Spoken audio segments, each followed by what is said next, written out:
go, I think.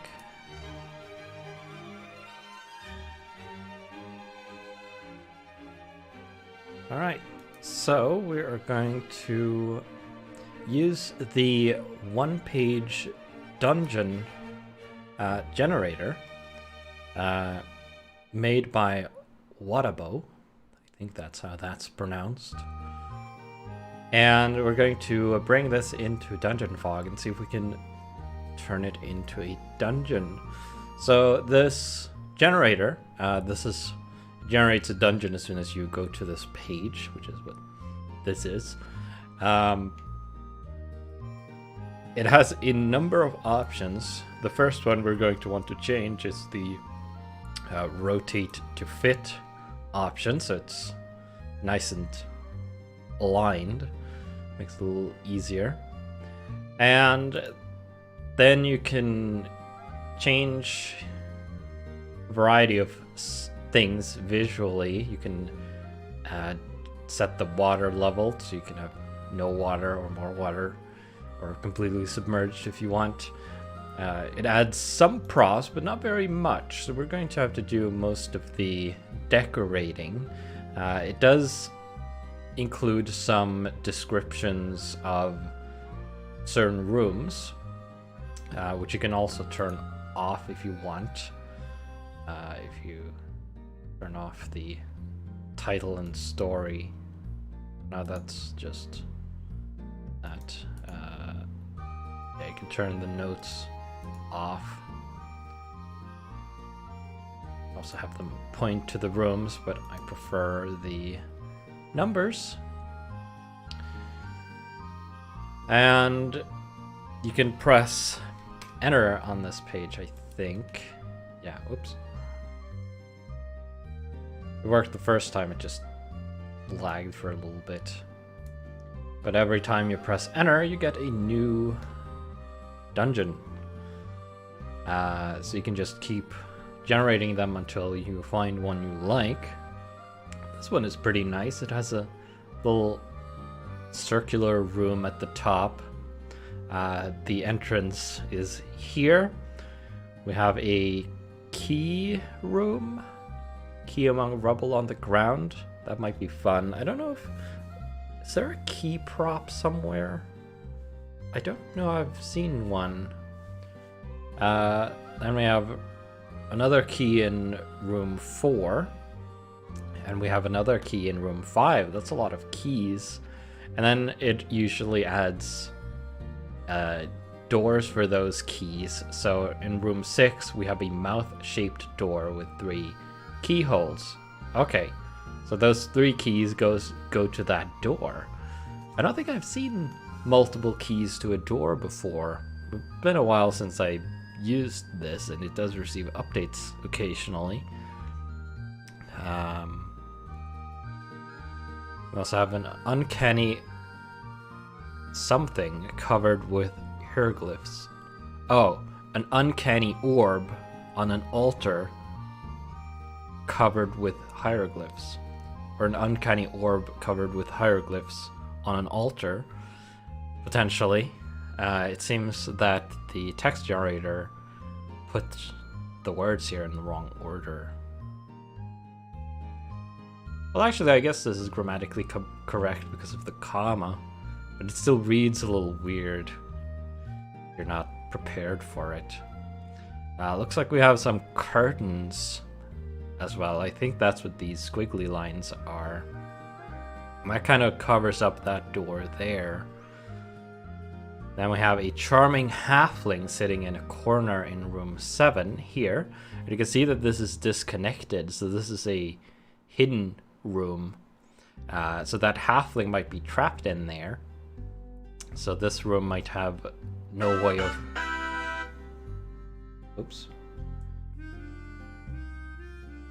Go into silent. So this room, concealed room, might not have a way to get out of it once you're inside if the door closes. Or it could be a trap. It could be a trap inside of the hidden room. And then number 3 is a larger adjoining room. A broken crate containing a bronze necklace. Hello. Nobody. Welcome to the substitute Mapness stream. I kind of like this dungeon, so we're going to grab this. So I'm going to right click and I'm going to save it as a PNG. Yeah, I am Forecaster indeed. You can also export it as a JSON, which gets you a bunch of data like all this text, which you can use. I think you get the rough shape of the dungeon as well. Something similar to the Universal VTT export, but not quite that, I don't think. But we're just going to we're going to save it as a PNG. And I'm going to take this over here.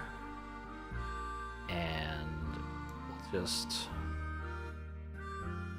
get a nice little folder for this on my C drive. Put that in there. Then we're going to, once it's ready, come on, goes. Now we're going to go into DungeonFog. We're going to create a new map. What's it called? Proudcrest Monastery. Call the map that because pretty nice name.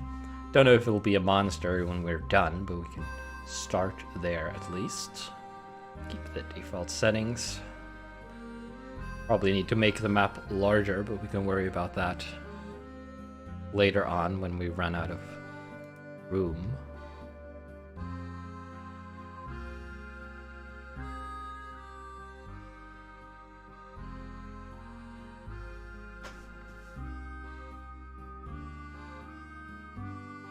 Go.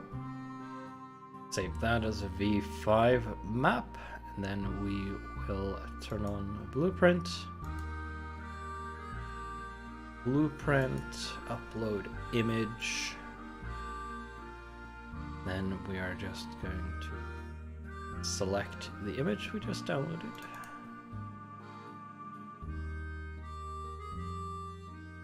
Find. There we go. And we're to upload.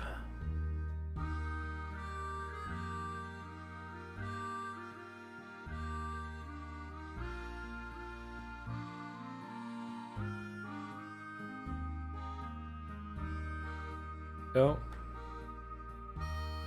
And of course it is much too small.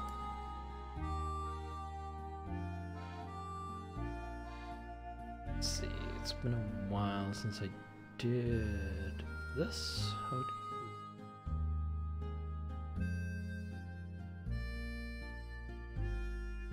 There's something. I wonder if you could change the color of the grid to something higher contrast, because I can barely see this orange.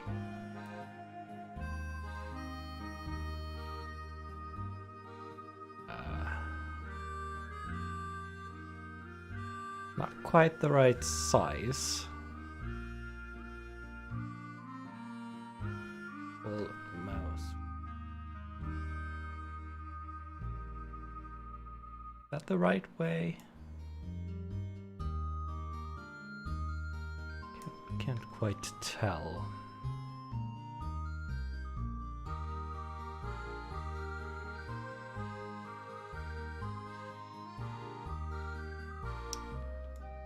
Yeah, this needs, I mean, it would be pretty simple to change this grid color or potentially add a control for it, but this orange does not work against white. If the map was black, it would probably work fine. I think that's kind of lined up.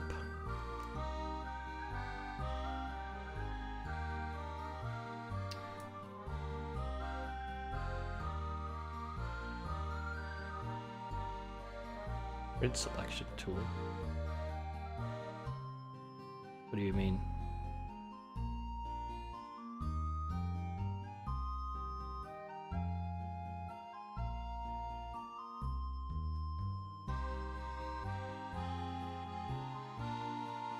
change the map size here too.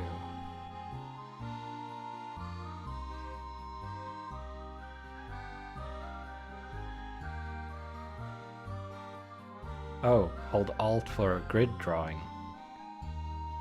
Ah. Well, this is new to me. Ah, this is much better. Yeah. Yeah, that is a lot better. That's not very prominent in there though. So thanks for that. So I think that should do. Now I can't tell how much map we'll actually be able to see, but let's apply that. Yeah, not very much. So we are going to have to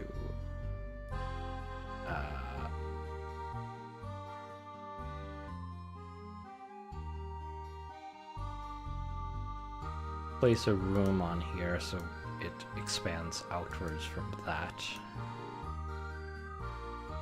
So we're going to need some that away, more of that away.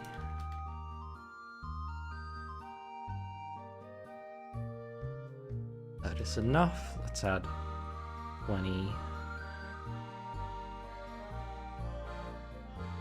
Oh.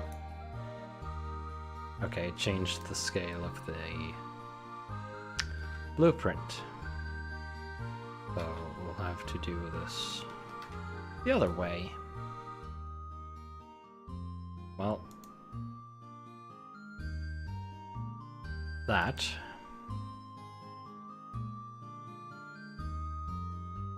And let's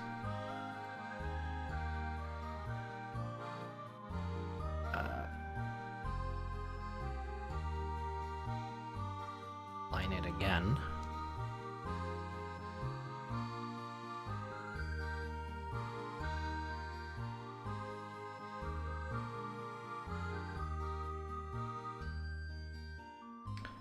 And that looks like we have the entire map with some extra. So like Lars says, we can just remove the extra.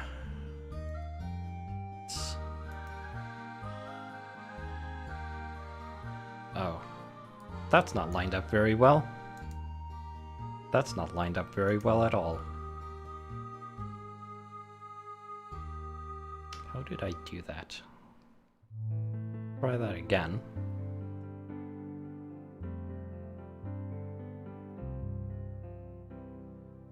Did I not apply it? I think I did. Okay. That's pretty good.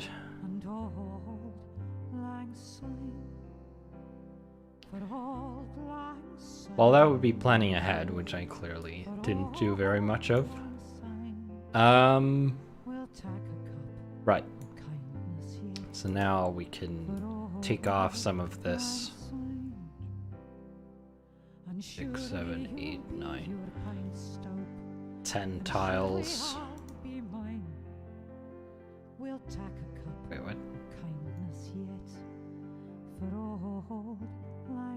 Oh. Well.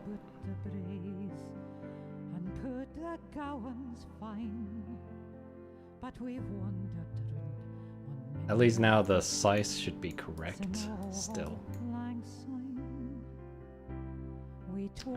Kind of wish the blueprint would be stuck relative to the map, not move around so much. I can just realign it again. It looks like we have the image. Map is not sticking out on either side, but we still have a little bit too much map. But then again, I can just cut that off when I'm done. Yeah, let's do that. So let's just align the blueprint one last time. And then we'll just leave the extra stuff until the map is done and we don't need the blueprint anymore. I don't know if that was particularly close.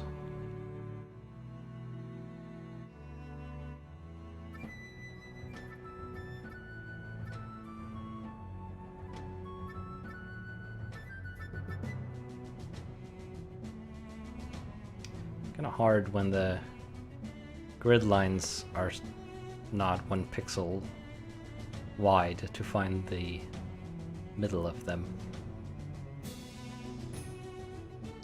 But that looks pretty good.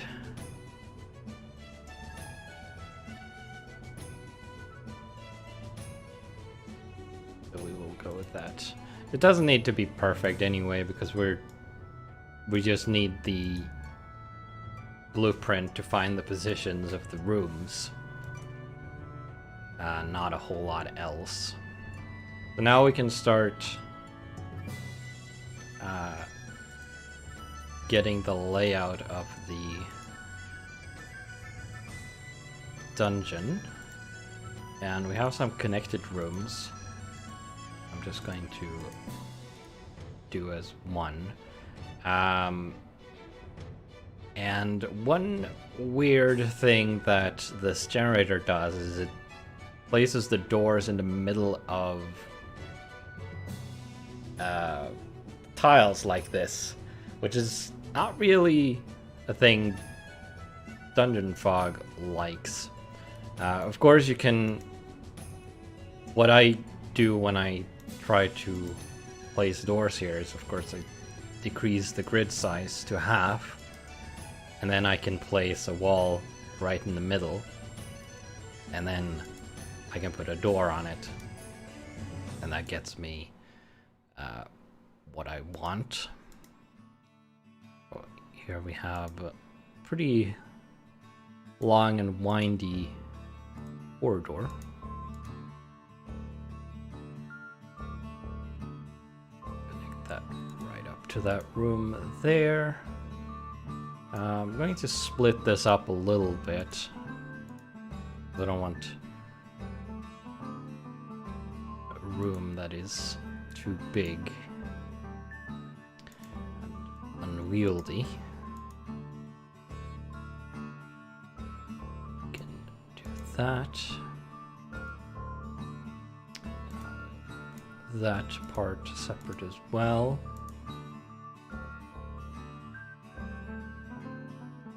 That. This part.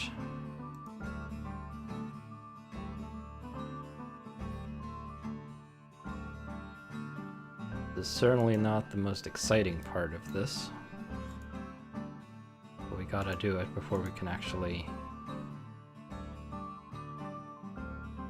get started. That off the circle for now. That later.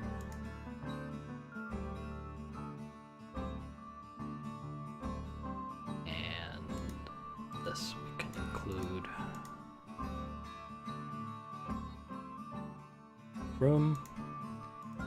One big room.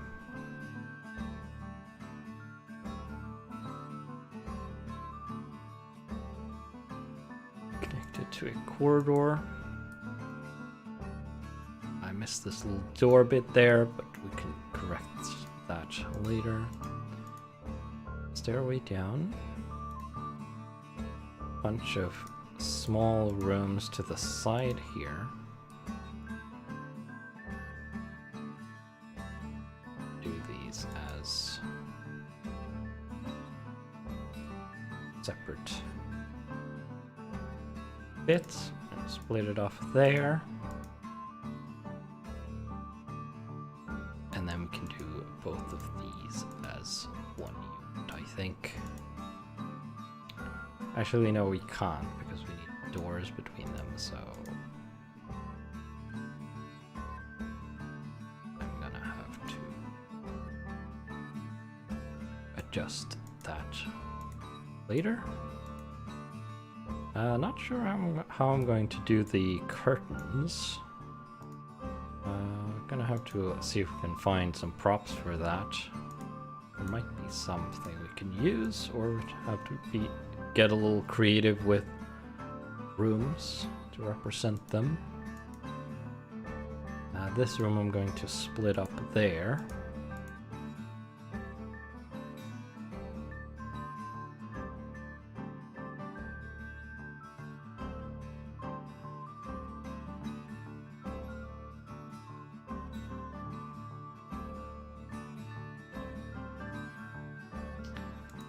Rooms with a lot of points we're going to have to shift around afterwards.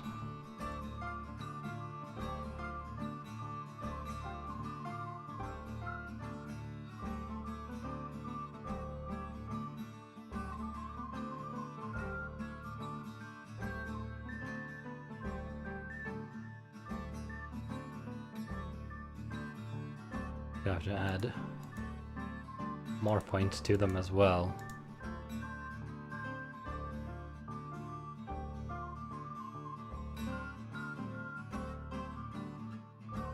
Looks like there is a fountain or something in the middle here. No, we have props for those. Okay. Leaves the concealed room up here. And the circular room.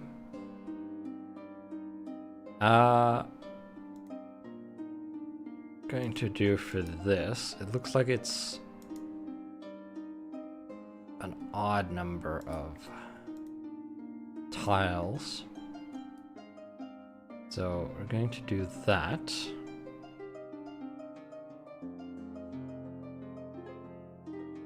Can fade out the blueprint a bit. Zoom in on this, which doesn't really line up very well.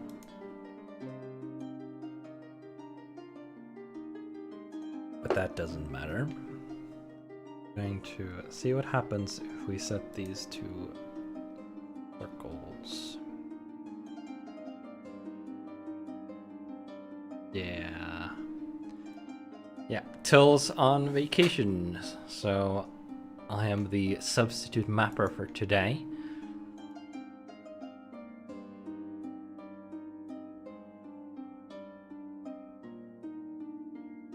And we get a nice kind of circular room. But we do want a, well, actually kind of like the look of that.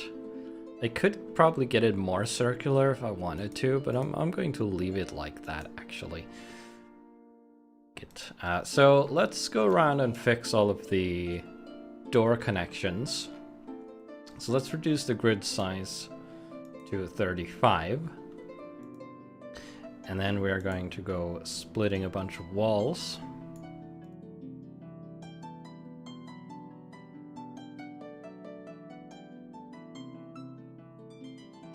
Probably be using the right click.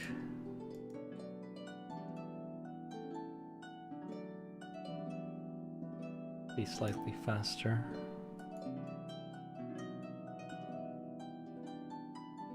Click menu, I should say.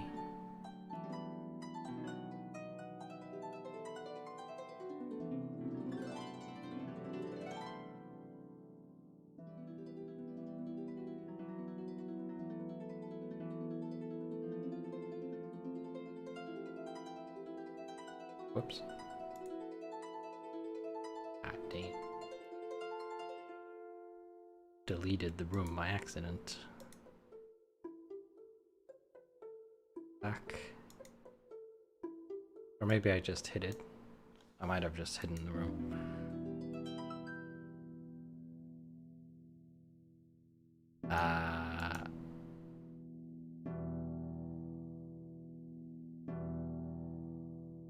Yeah, I guess I could just have the doors connect.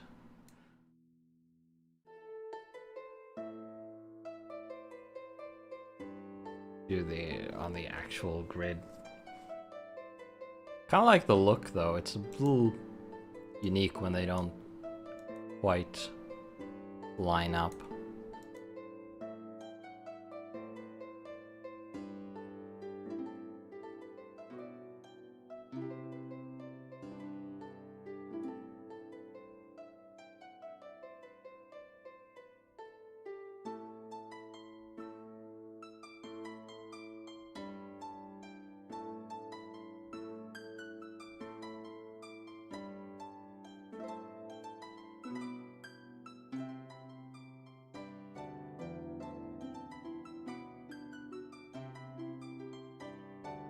Yeah, the restream bot works both ways. It sends messages from Twitch chat to YouTube chat and YouTube chat to Twitch chat.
There's a door here. Then I to split these and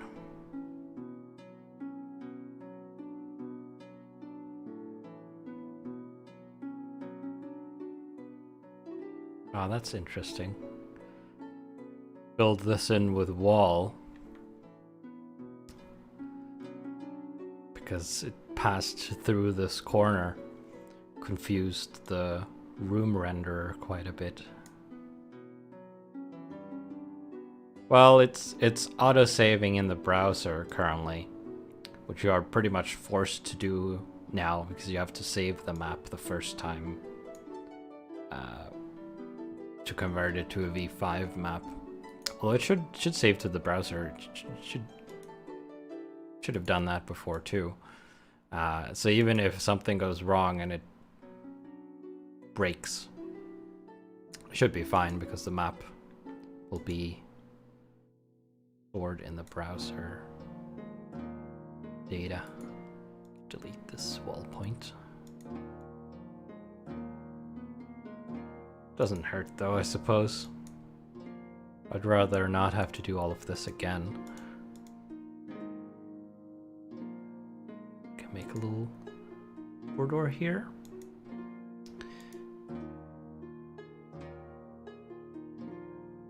Add another wall point.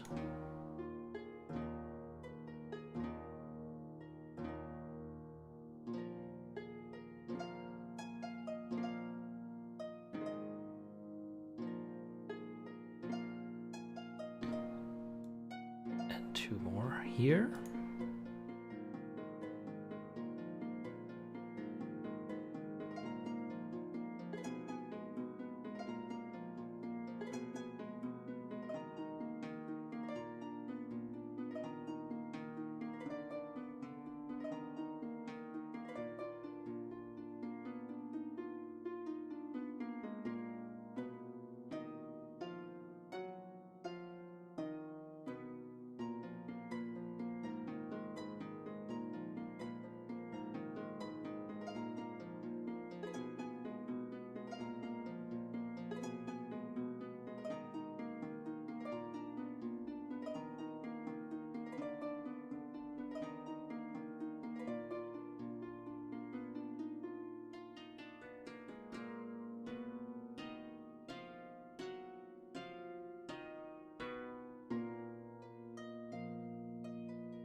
Yeah, it is.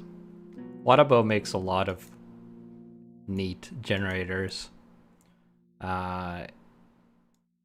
He made a pretty popular one for generating towns, and he's done some other ones.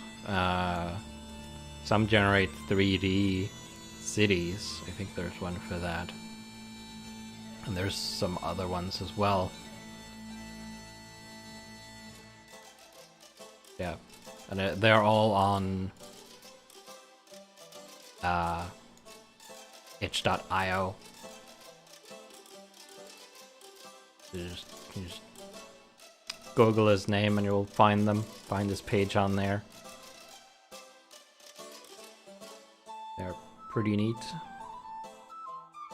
All of them. But I like this dungeon generator in particular as well.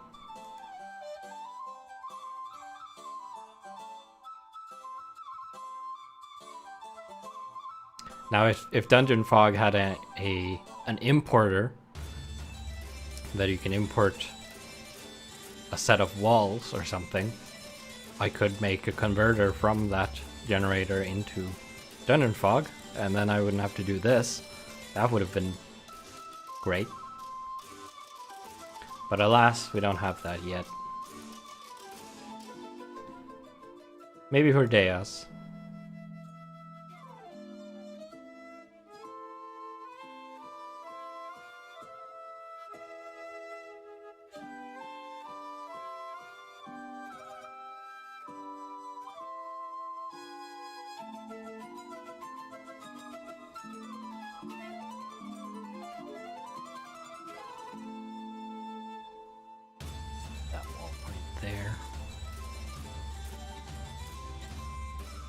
Good to remove as many unnecessary wall points as possible. There's one too. Because they makes the rooms ever so slightly easier for the renderer to manage, or the editor in general, I suppose.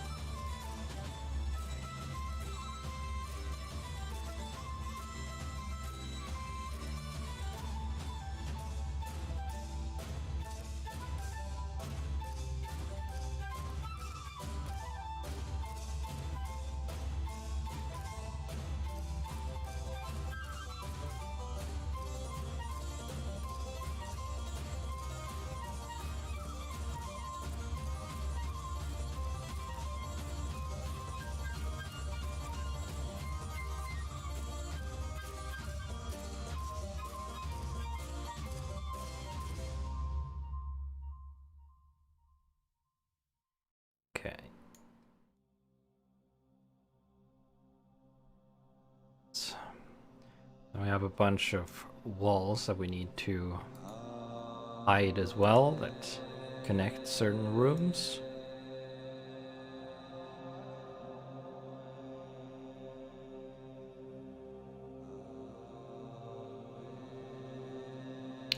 I realize did I make an indentation up by the hidden door? I definitely should not do that. That would reveal that there is a door there, so I need that to be a flat wall. So go back up there and check out. Ooh, that's probably not nice for the editor.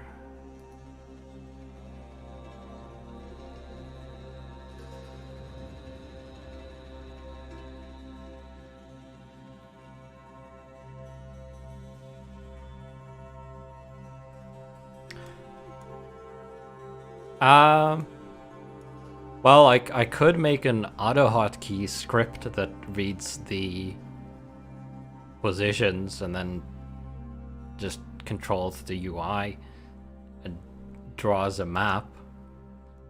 That would certainly be one possibility.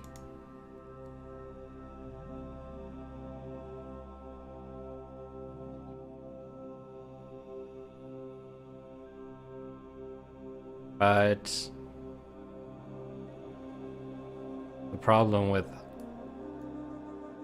AutoHotkey is that it has a tendency to, well, not AutoHotkey itself, but the program trying to emulate a user input. They have a tendency to fail sometimes, especially if you do a whole bunch of them. I've had experiences with that in the past.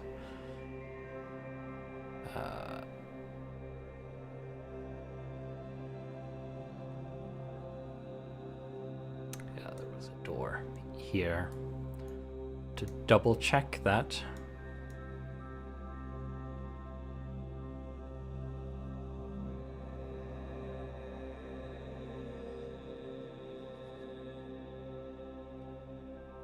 I don't know what selenium is.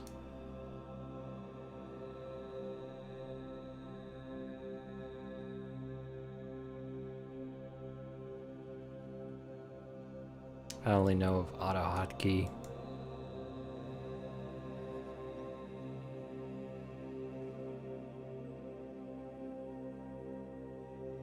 I assume it's something similar to AutoHotkey, based on the context. But it's not a name I've heard before.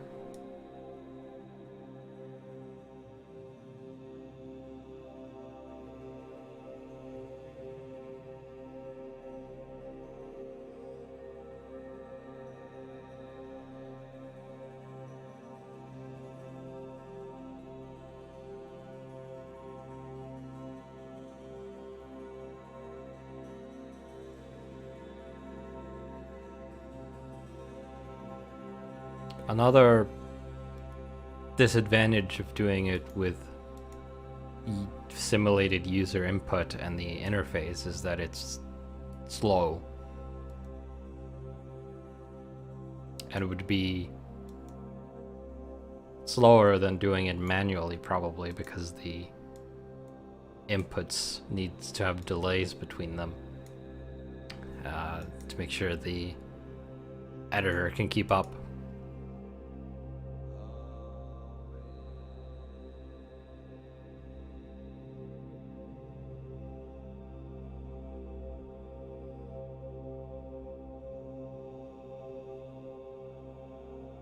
Oh, okay. Yeah, I did make an indentation here, but I don't want that. This needs to be flush.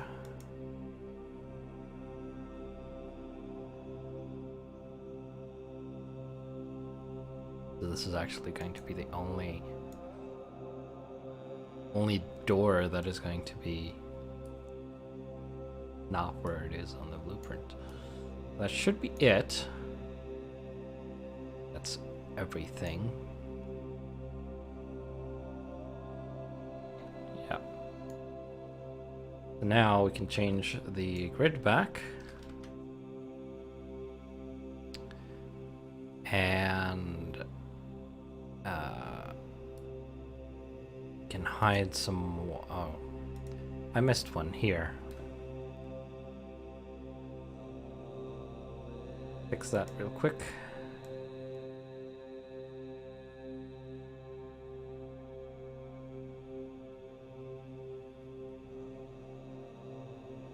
Just when you think you're done.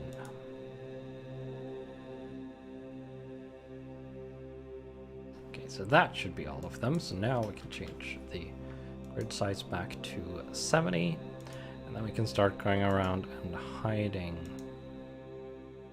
a bunch of wall segments to connect some of these rooms and corridors.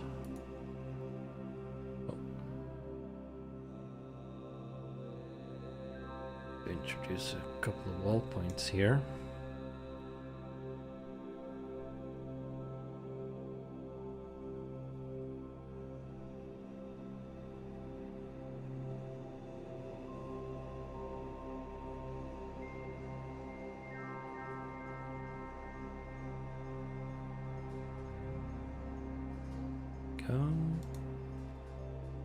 This side.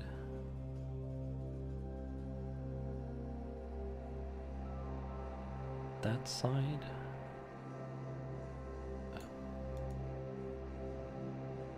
Well, this didn't go the way I intended it. Did I hide the wall segment before I split it? I might have. And then I didn't. But the new segment in the middle didn't hide. That's strange. I'm not sure what happened there, how I managed to hide the segments on each side, but not the one I actually wanted to hide. It's a bit mysterious.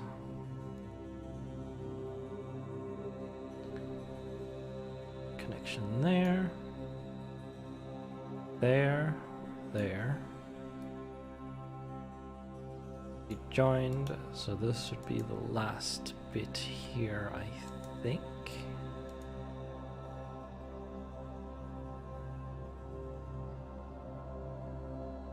This is probably stupid, but you can maybe upload the undercoded dungeon map as a texture, therefore skip creating rooms.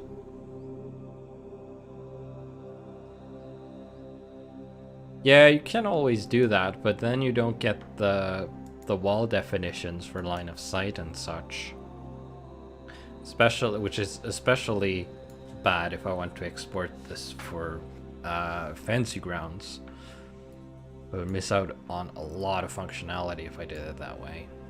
But you can do that. You can import a pre-made map as a texture and then finagle it onto the map.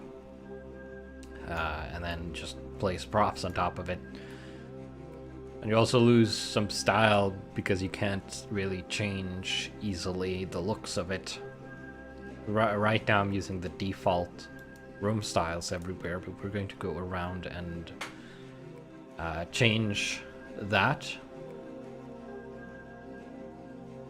So that should be all the connections done. Let's zoom out a little bit and fade out the blueprint some more and see if we can spot anything that is wrong.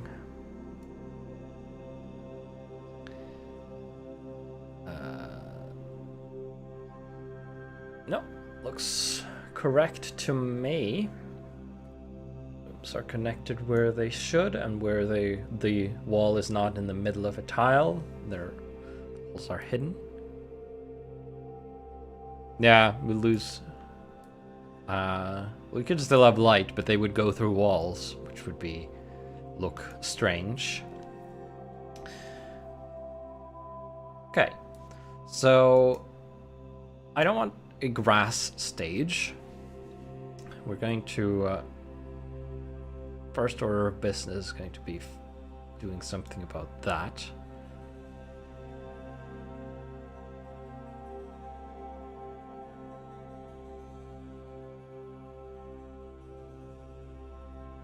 Yeah, roll 20. It's been years since I last used that, and I do not regret switching to Fantasy Grounds at all.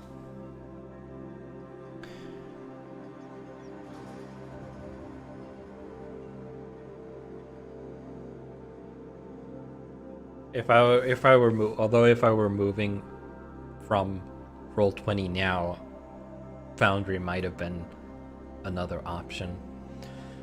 But when I did, I don't think Foundry didn't exist several years ago.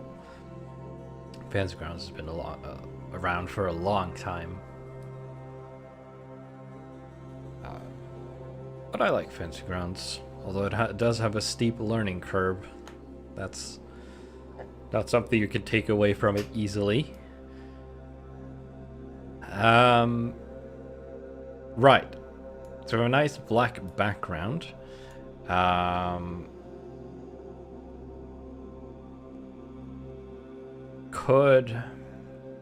going to leave the grid for now, but later on I might want to paint a grid onto the rooms.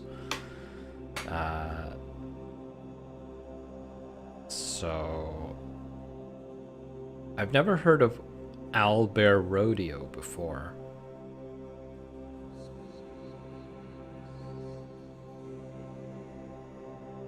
That's a new one.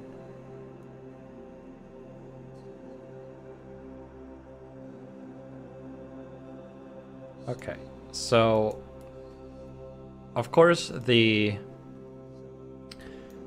original map doesn't have much in the way of a style beyond a classic minimalist dungeon drawing. But we're going to have to invent something. So we know a little bit about some rooms. We can also read the text up here, which I haven't actually done yet. After being destroyed in a terrible battle decades ago, the monastery remained uninhabited. These days, it's badly infested by sparrows. Rumors say that the monastery is rich with ancient books.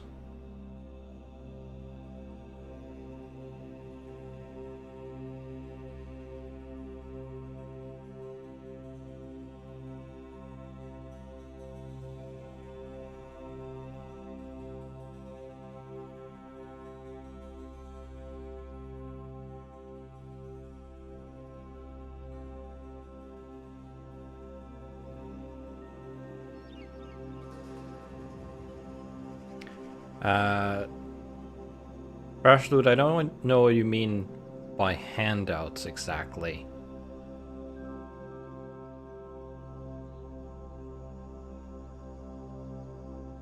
I vaguely remember how Roll20 does it, and it seems, as far as I can remember, pretty similar to the way Fancy Grounds does it.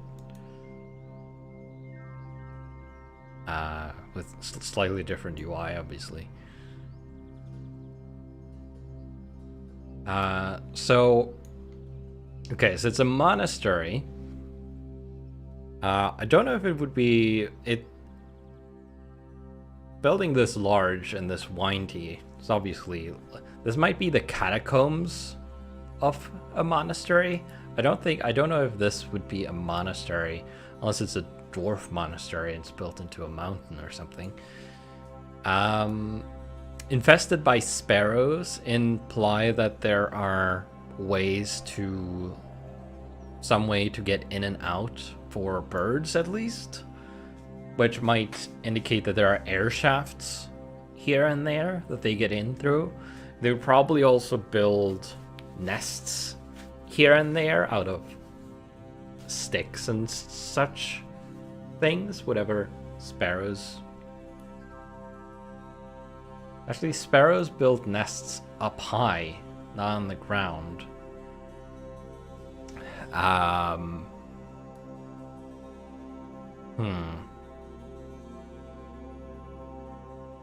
We don't really have. Sometimes we have an orb on an altar here, but that's pretty much it. The biggest object we have defined by the text. Sometimes the generator can say that there is like a throne or something in a room, but it probably wouldn't do that in a monastery, which makes sense. We do have a fountain. It looks like this would be another altar. And since it's locked by the 3 keys, there'd probably be something quite valuable in here. This could be like a vault at the end of the catacombs, where all the monastery's treasure is kept, and maybe an artifact on this altar, fancy sword or something. I'm not sure what this orb is going to do. That could be like, it's out in the open. It might just be some kind of relic, not really a magic item, but a valuable relic of some kind. Probably be some history attached to that, depending on where you actually use this. It's fairly close to the entrance as well. It's right here. It's very short walk, and there's just one door in between. It might be a trap. It could easily be a trap.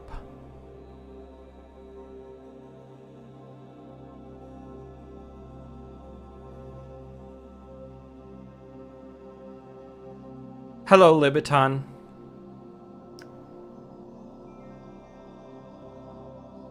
Well, I like discussing VTTs. I don't know if you can create hyperlinks between handouts in Fancy Grounds. You can. You can link different type of records to each other. And the difference between story and notes are that notes are mainly for players to create and manage themselves, although the GM can also create notes if needed. Story entries are mainly a way for the GM to create large swaths of information, share with the players, or just to keep, like, modules usually use story entries to have book text from a book. If a module is for a book, then text is put into story entries. And within story entries, you can link to other records like images, which will put a little text link in between the text that you can click. You can't really embed anything, though, which would be nice. Might get that in the future, perhaps, but I don't know. I haven't heard anyone say anything about it. But you can certainly, like I said, and this is one of the biggest flaws with Fantasy Grounds, is that the UI is based on something very, very old, and it's not super intuitive.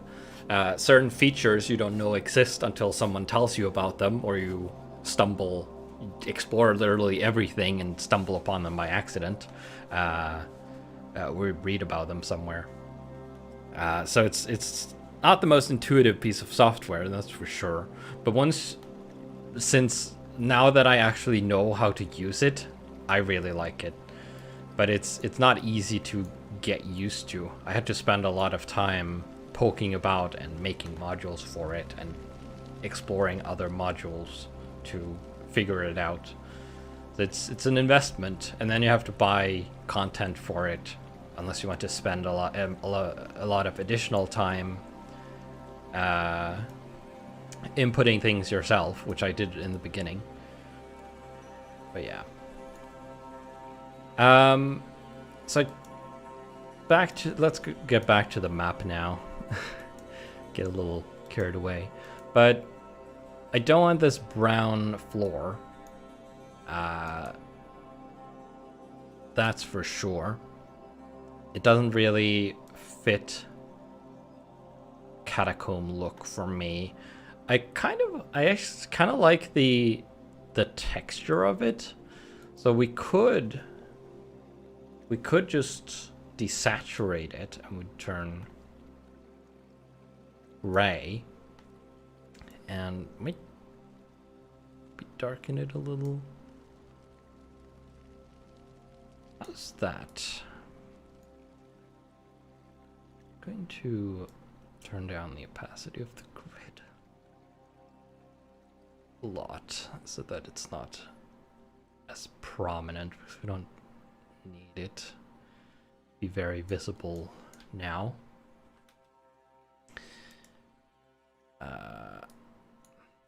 I like that it remembers the grid style, but I wish it would also remember the alpha value, which it doesn't. DungeonFog doesn't do right now.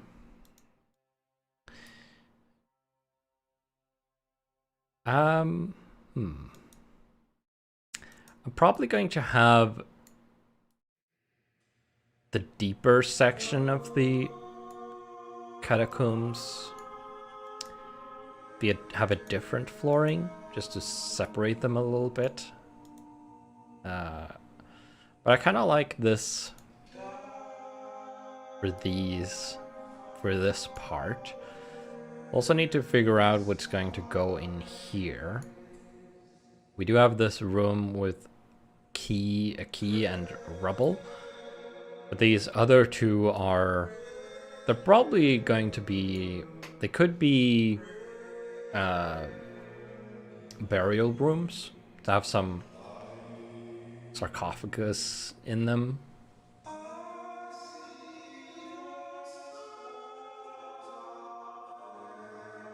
Yeah, that's true. Blue, you say? See how that looks. Currently, does have blue.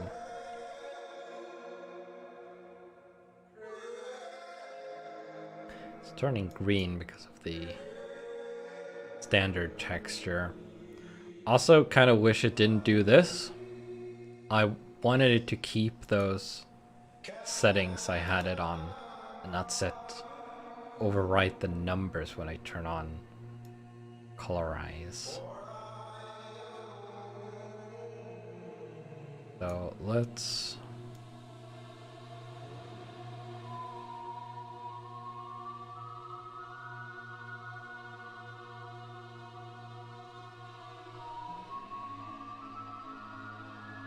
add a little blue. That looks pretty nice. I think so, at least. Let's spread that out to these other rooms, see how it looks in a little wider area.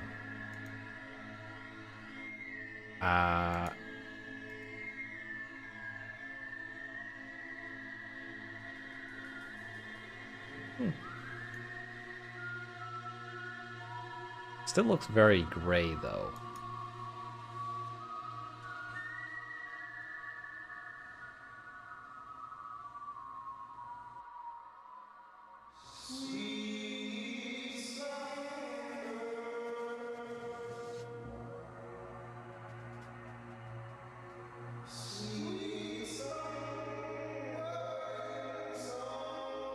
A subtle difference, but that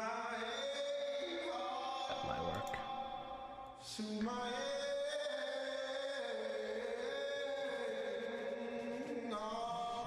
Only slightly less gray.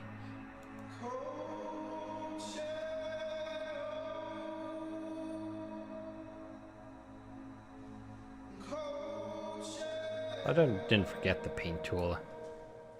Just so few rooms, it doesn't really make a difference. Switching tools would also take a little bit of time. If I was painting the entire dungeon like this, I would switch to the paint tool. But I'm just concerned with this area for now. Yeah, I kind of like that. That'll do.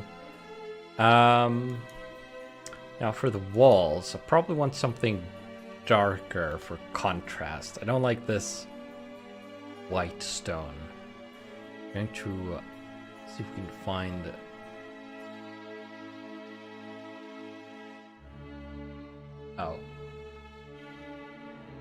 I am transparent.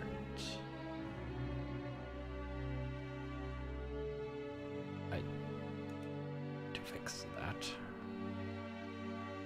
One moment.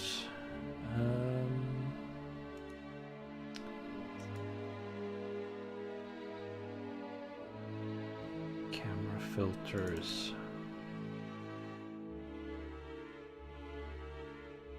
Chroma key.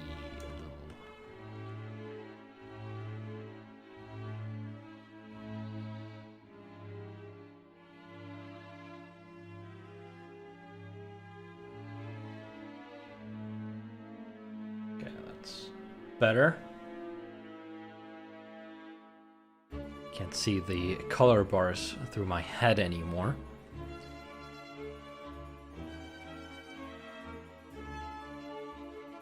Okay, so I want something darker. These stone bricks look dark. Kinda wish it hid the wall lines when you are changing the wall texture, so you don't have to deselect the room. That would be nice.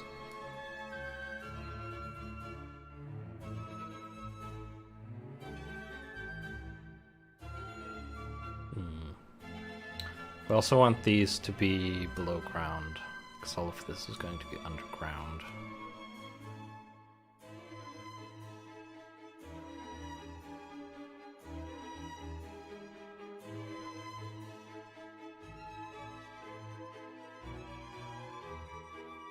That might be too dark.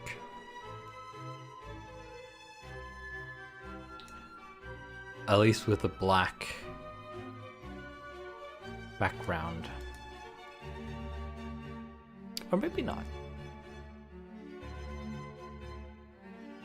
Maybe a little lighter. A little too dark.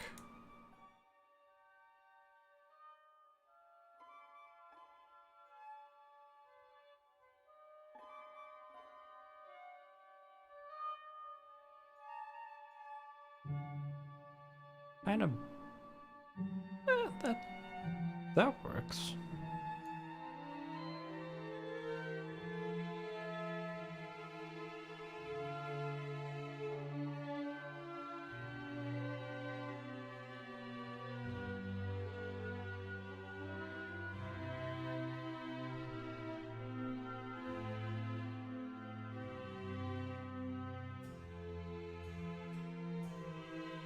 Oh.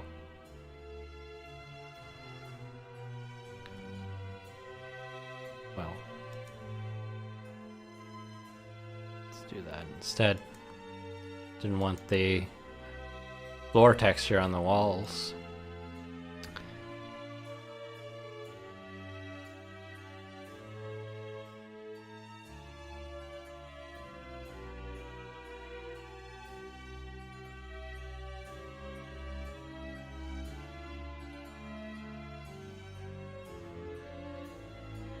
Yeah. It's kind of difficult to do though.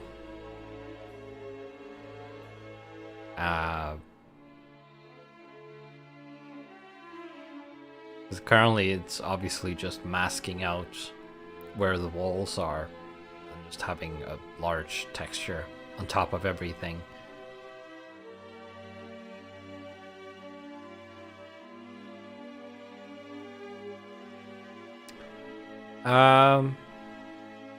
I suppose it doesn't.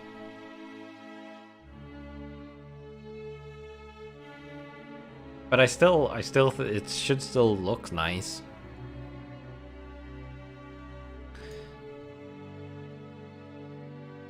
Ideally.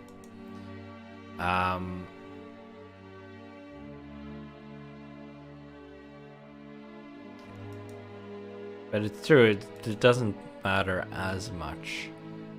Let's turn the entire dungeon into this for now. Maybe we'll keep it that way.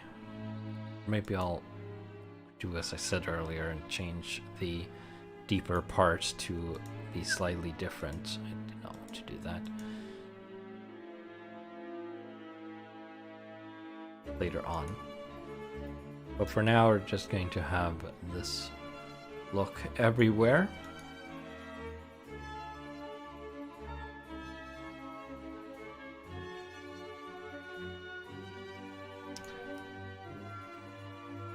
And then we're going to place the stairs down into the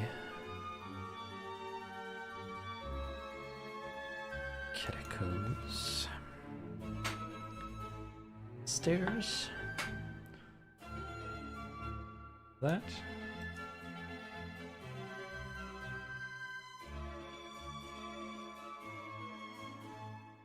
Come on.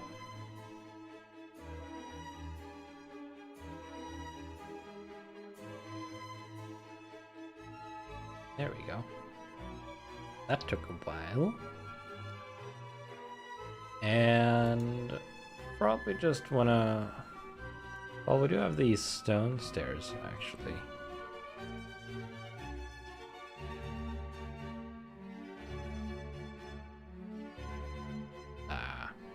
Is that the wrong way? I can't tell.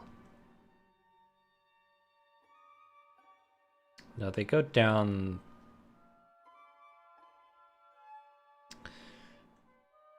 It looks.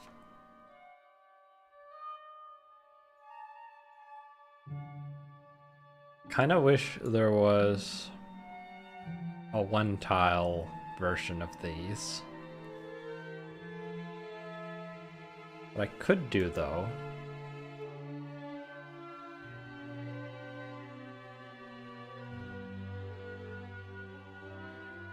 is I can use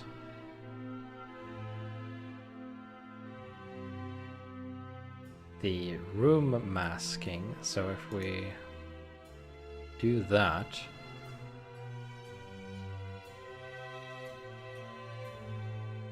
then we make a little square here,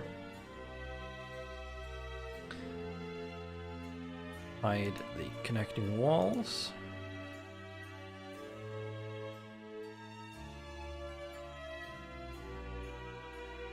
and we take our stairs,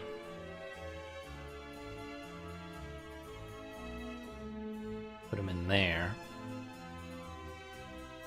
but now it cuts off right at the tile. Not sure if I like that either.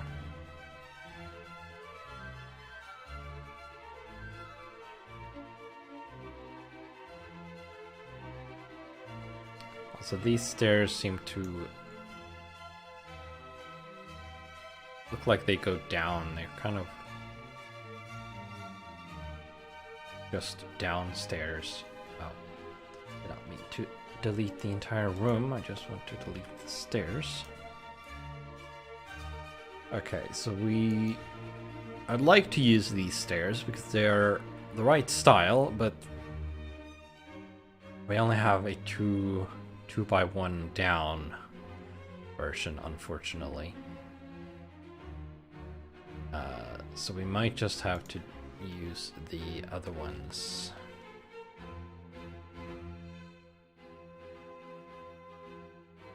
These transparent ones.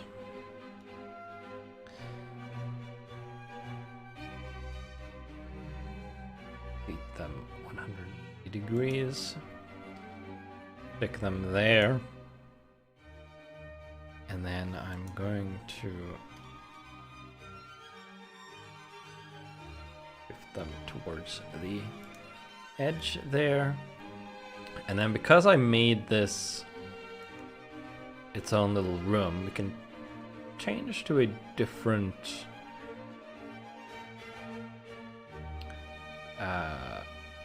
floor texture there.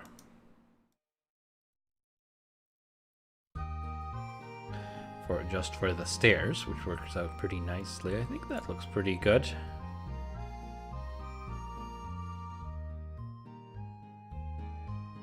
Yeah.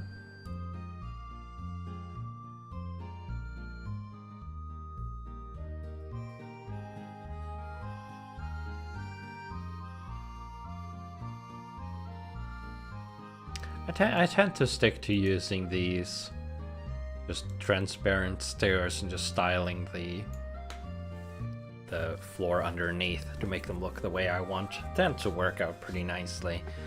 I think that this looks pretty good. Of course, we don't really need to worry about it too much because the players would be starting in this room. And they would be coming from here, so they wouldn't really need to see that these are stairs or which way they go, because they would know they go up. We don't have any other stairs. I don't think these dungeons tend to have much in the way of height differences. So then we had our rubble room here. So let's find some rubble place in here. Also wanted to see if there was a key among the props we have access to.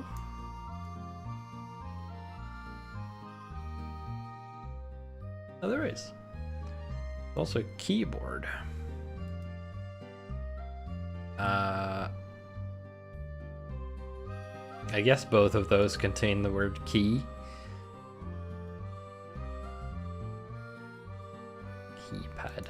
Okay, so we have exactly one key, which is certainly better than no keys.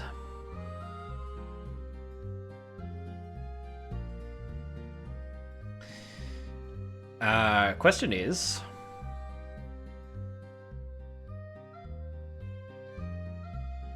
did it say it was the key was under rubble? It did, didn't it? No, among rubble. So,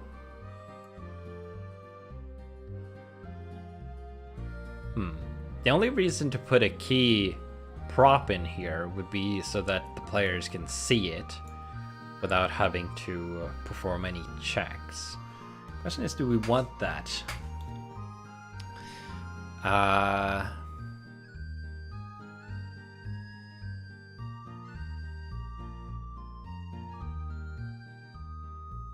Well, yeah. But like I'm contemplating now, you don't really need keys to be on the map. It could just be in the room description. And then the DM says, or rather, if the players choose to search the room, they could potentially find a key. If I put it on the map, it means that there's definitely a key in here and the players know where it is, and they can just say that they go pick it up.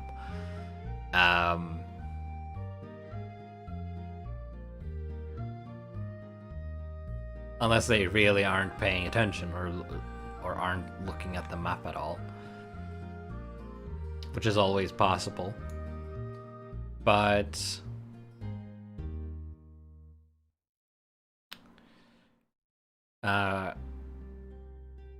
we could also, if it's underneath the rubble, it might require a different check to get it out. It could be stuck, or it could be attached to something that doesn't move.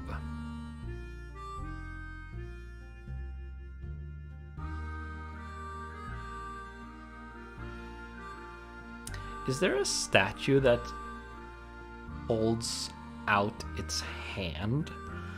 What kind of statues do we have?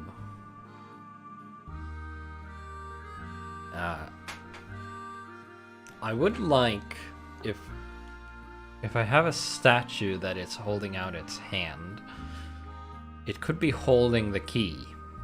The players would need to figure out how to get the statue to release the key. I'm not sure if we have such a statue though. Hard to tell what stuff is when it's blurry.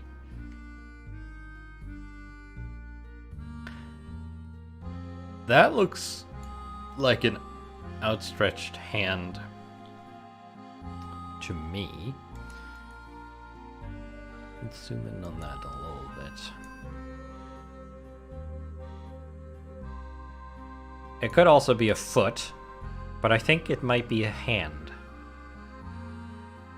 So what I'm thinking is we have this statue in the room, and the statue could be among rubble, which is a way to interpret the text. Now that we need to follow the text, really. I can do whatever I want.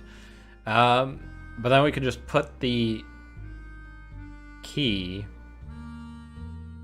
in the hand of the statue, and then it could be some sort of puzzle, which we can come up with at later at some other time, to make the statue release the key.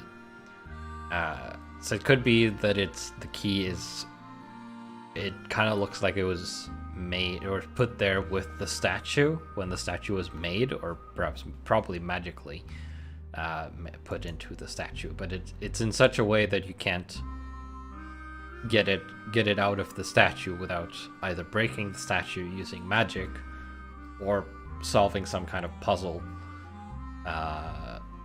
So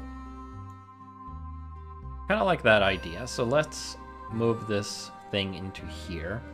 It's very big, so we're going to make it smaller. Fits better into the room.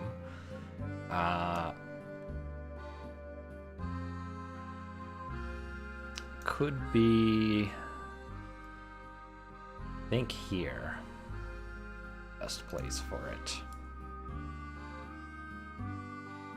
I like to give my players keys before they find the door to encourage them to explore. Much needed key at the end of a trapped corridor is also cool. Yeah, that's true.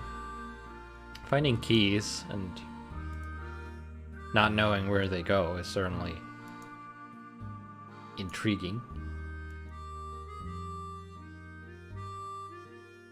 Assuming they do go somewhere.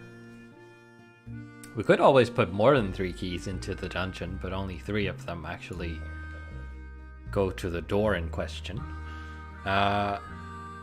Okay, so the next question is, how visible will this key be when I place it?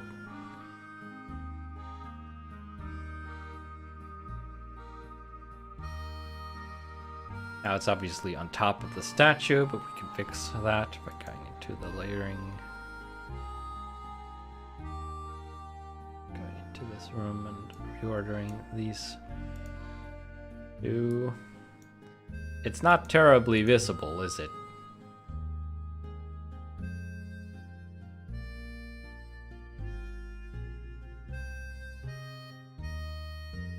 If I'm at 100%, I can kind of tell that something is there, but I can't tell that it's a key. Not really.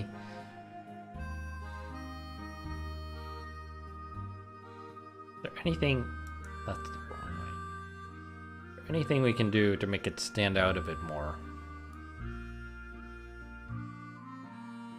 I don't know if recoloring it is going to do a whole lot.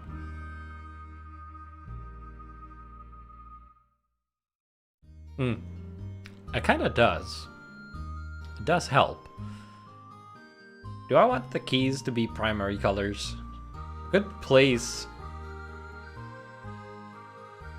each of the keys visibly in the dungeon somewhere and just have a puzzle for each to get them.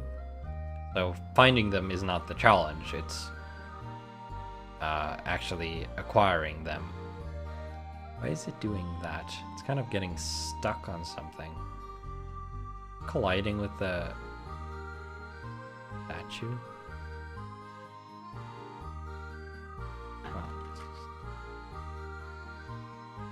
To place using the arrow keys then, I guess.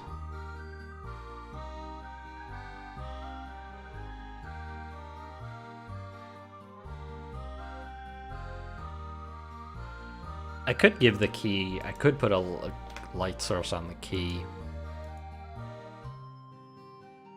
I guess that would make them magical glowing keys, which could also be interesting.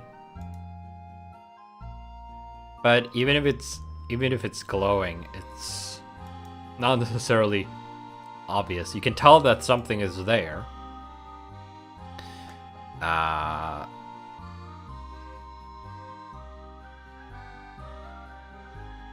But not necessarily what it is.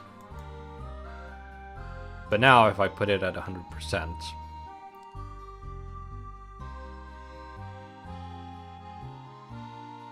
it stands out a lot more. I can see the key shape now. I'd probably have to zoom in to actually verify what it is. But even if I was looking at the map from this distance, I'd tell that something is there. Light helps too. Although the red light might actually lower the contrast. It doesn't make too much of a difference, I don't think. No. the light doesn't really detract from the key shape. And then it also said something about rubble, so we should probably put some rubble into this room. If nothing else, to make it a little more visually interesting. Probably don't want anything else that draws attention in the room. So we don't want any crates or bookshelves or anything to search. We want the key to be the focus. But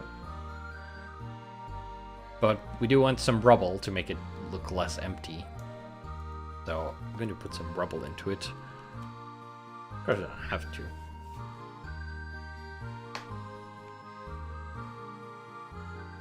Close the light. Panel. Stone rubble should do. Do nicely. Let's zoom in again. A bit.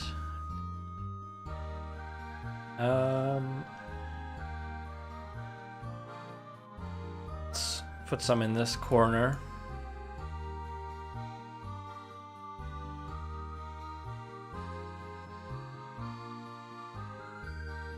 And some over here. Overlap the statue just a little bit. And we're gonna want to color shift these a little bit so that they closer to the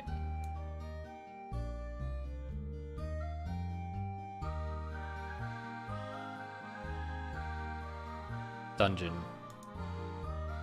stone.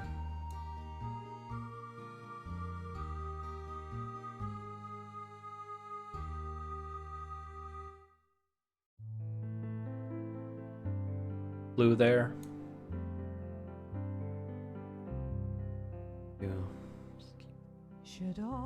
Blue tint. Be forgot and never brought to mind. I do not want songs with lyrics. Let's get rid of that.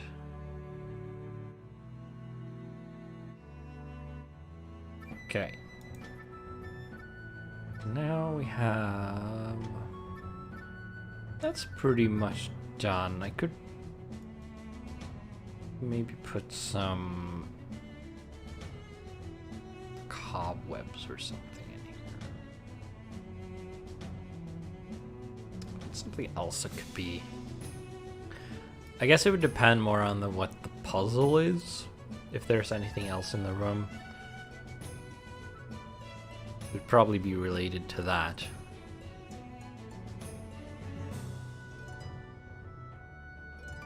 But I'm not sure what that would be yet. So we will leave that for now. So let's move on to one of these rooms. So these rooms could be... They're pretty much mirrors of each other. So we should probably just have two rooms with sarcophagi in them here.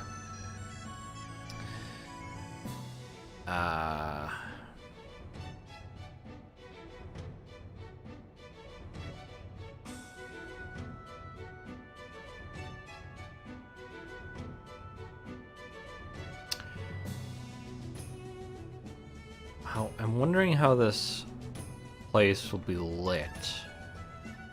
We've already introduced a bunch of magic here. Originally, I thought this was going to be less of a magical place, at least in the outer part.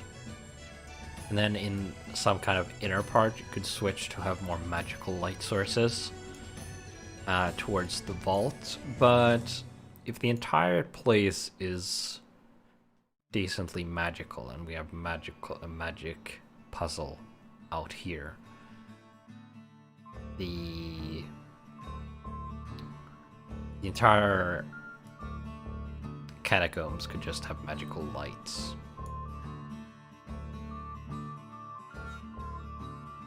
Could probably worry about that a little later. Let's look at sarcophagus.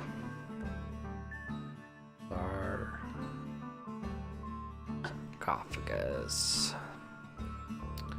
So we have these with sword skeleton. Then we have rubble.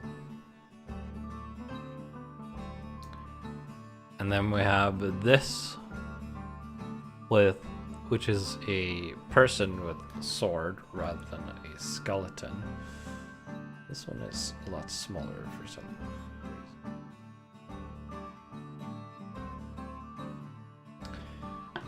It's a knight with a shield. It's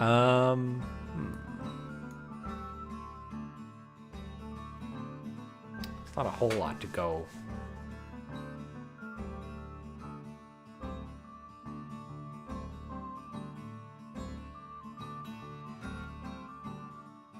There's something under tomb.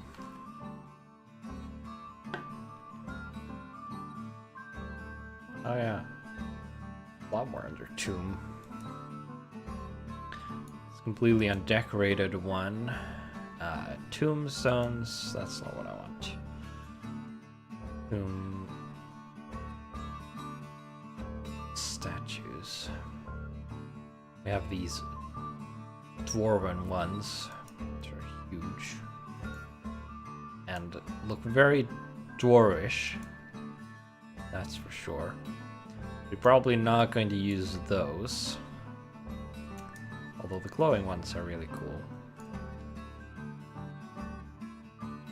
Under desert, tomb entrance. Well, that's certainly not what I'm looking for. Didn't even place it. So, little wants me to use that. And then we have some more here. Ooh, we have another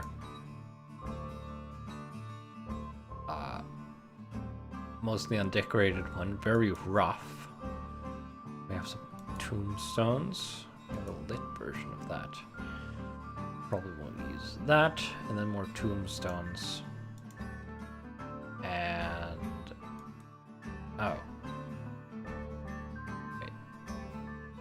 That's the same one. Why is that duplicated under achievement rewards? That's odd. That might not be intentional. But whatever. That was a pretty nice selection. I thought I did you. We're not going to use these.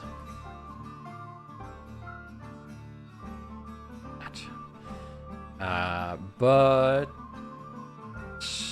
this is pretty nice. Why is that? That has a very wide footprint for some reason. I like this, although I would probably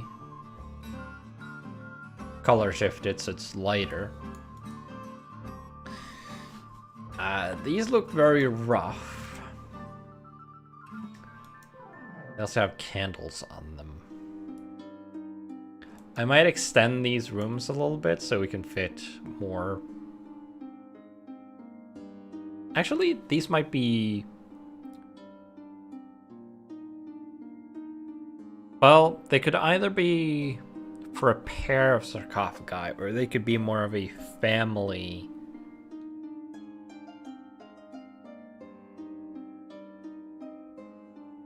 Like an ancestral burial place for two different families. I might extend it this way so I don't have to extend the map anymore in that direction. So if we did something like this.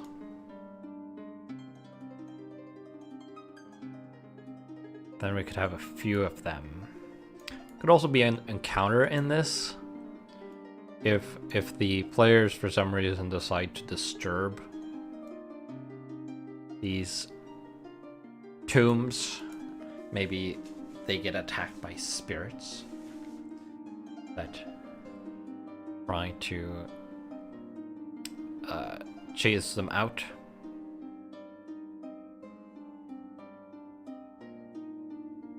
I also kind of like this. It's obviously a little fancier than the plain tomb, but these might not be super rich folk.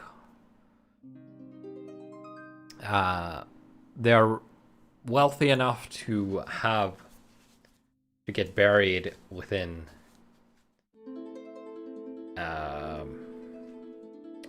within these catacombs,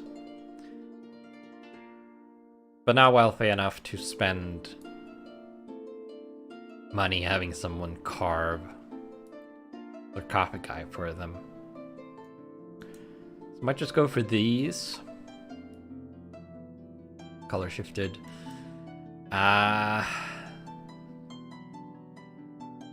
Could do these. Kind of wish we had one of these without candles, though. Oh, not a huge fan of the candles, because it suggests a more ritualistic practice. Not necessarily true.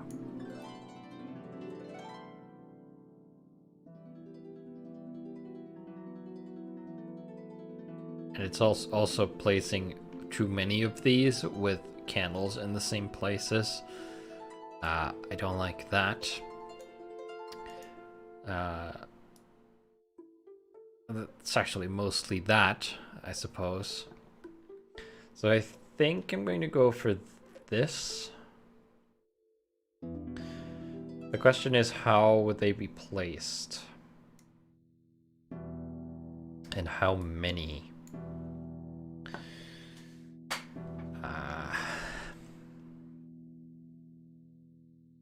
Probably like 4 at most. 5. Be 4 in one side and 5 in the other. Just so they aren't exactly the same.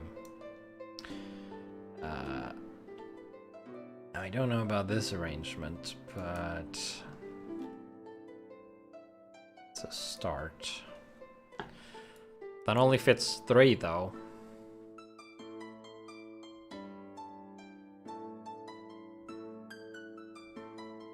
Although I could extend the room more in this direction as well, because we aren't really using the space for anything. And the rightmost part of the map already. But I kind of want more space. So I think I'm going to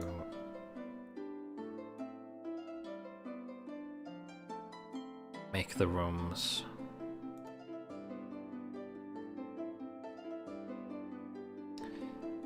the same size in both directions. So 4 tiles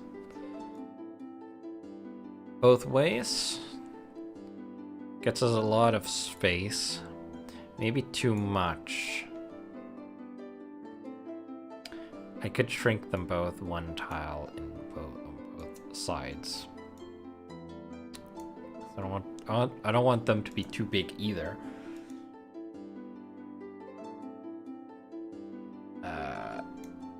So back.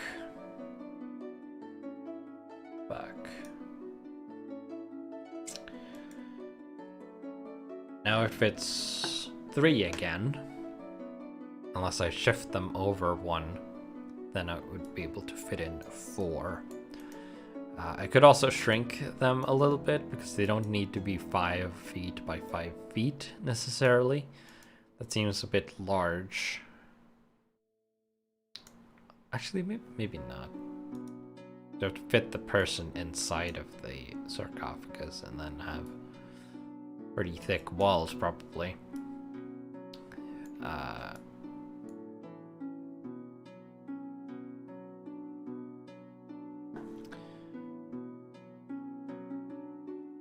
If I shift these like this, they also don't necessarily have to have 5 feet between them. Put one right across from the entrance. End. And then I think that looks pretty good. I still have to recolor them though. Should have done before I started duplicating them, but I wanted to figure out the layout. Let's take this middle one and we're going to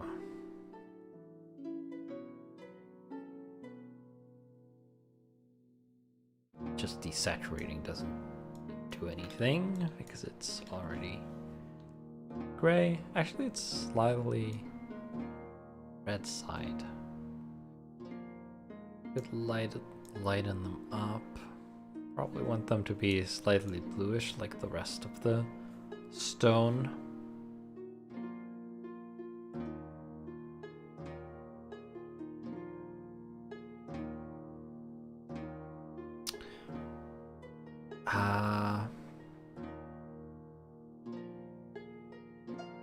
Not really doing what I want.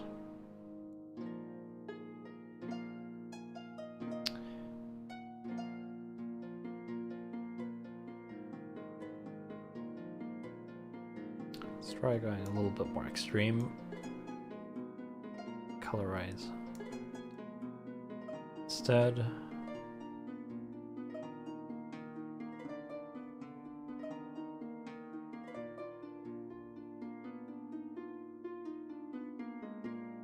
Stick to the blue. That's kind of nice. I like that one. So let's get rid of these non-blue ones and copy sarcophagus and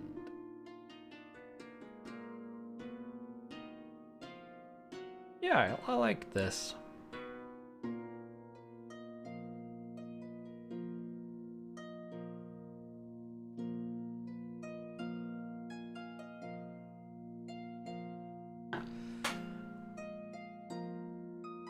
That looks pretty evenly spaced, more or less.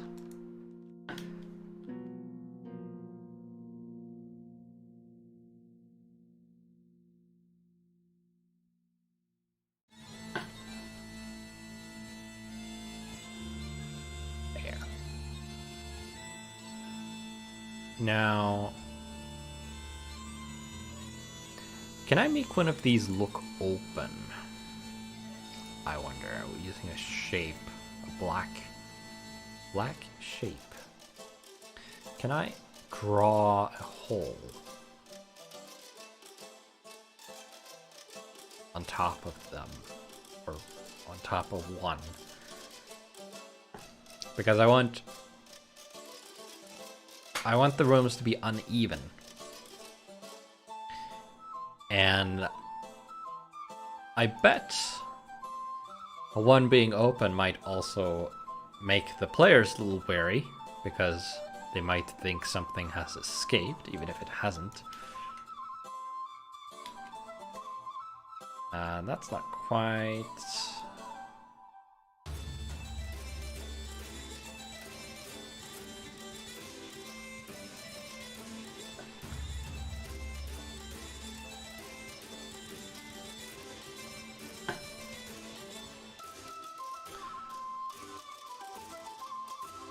Ooh, 0.6 is pretty perfect.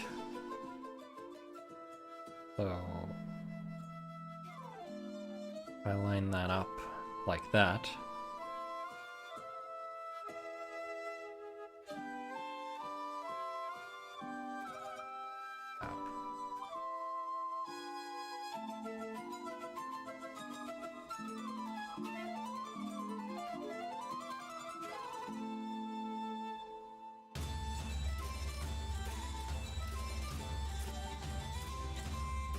Up. I don't know why it didn't go into edit.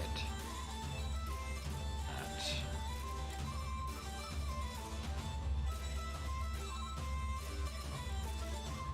I think I should, instead of clicking multiple times, I should just draw.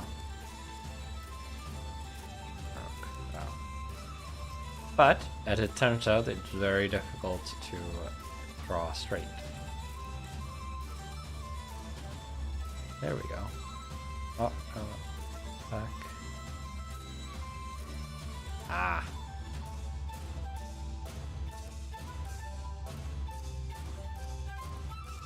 That doesn't quite look right, though. I'm not sure that works. Also, maybe I should use a brush instead.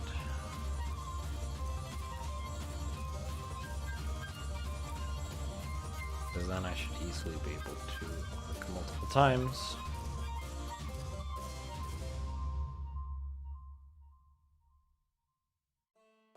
That.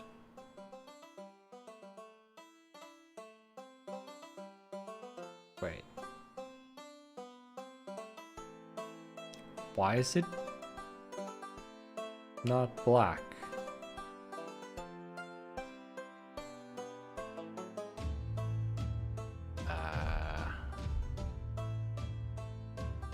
What is happening?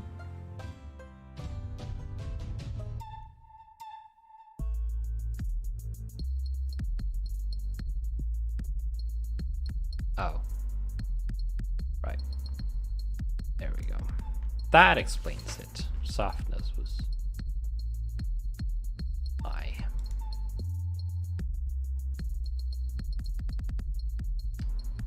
Okay.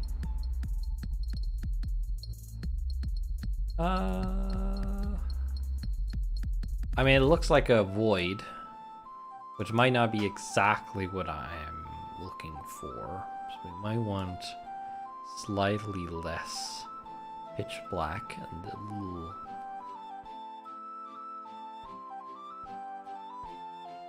cod gray, apparently. That kind of separates it from the void outside.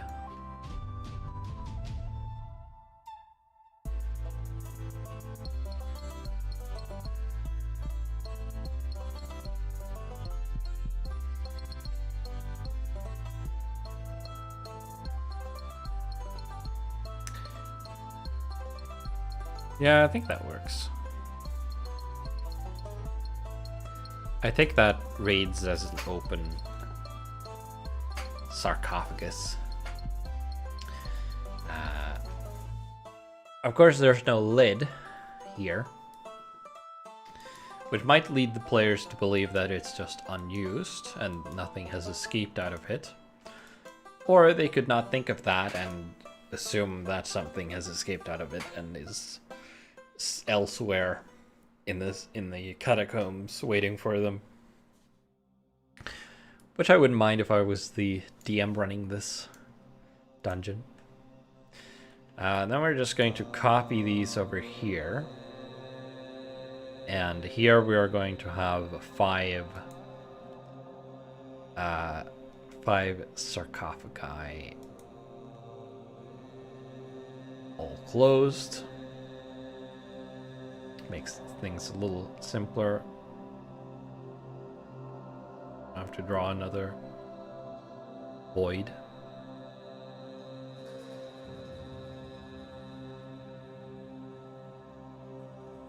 And I think we'll leave these rooms fairly plain. Not much use decorating. I wonder if I round these corners, just because, how does that look?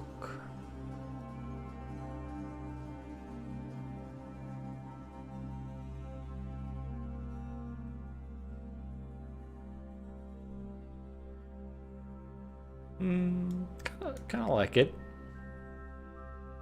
think it looks pretty good. Makes them a little more visually interesting.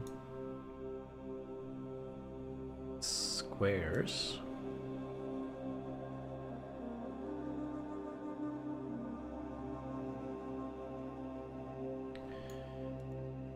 We're going to do the same to this room because we want them to be mirrors of each other.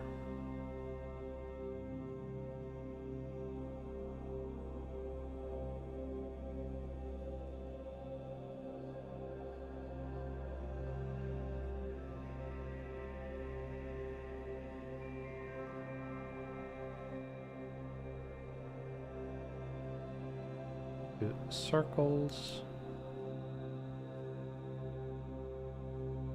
And a circle.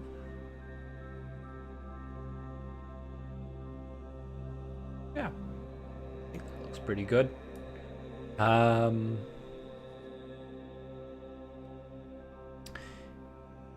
Here might be, this corridor is pretty plain. We might put a little alcove here with a statue in it, and might put some of those in other places as well.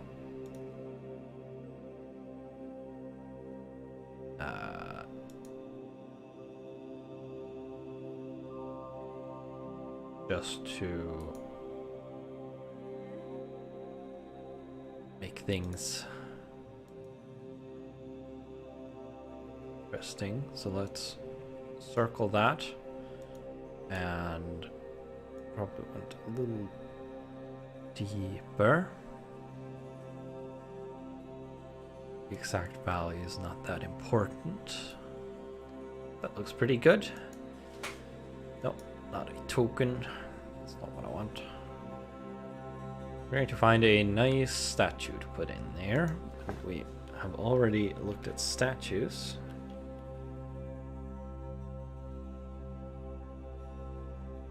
We of course have this.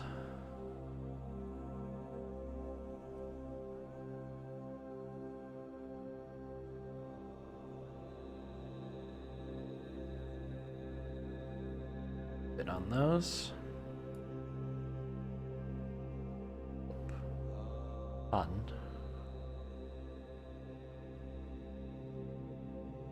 That could work, although I probably might want it a little deeper.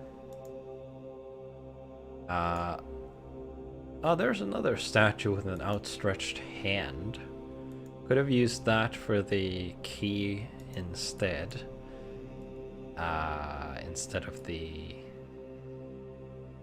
statue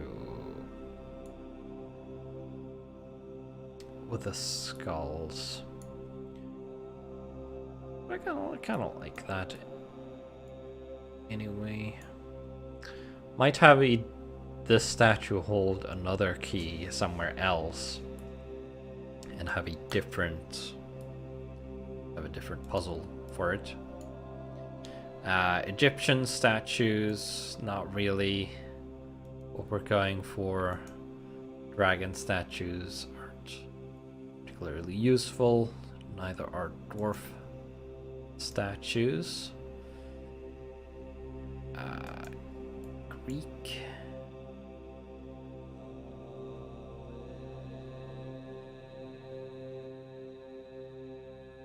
A little big.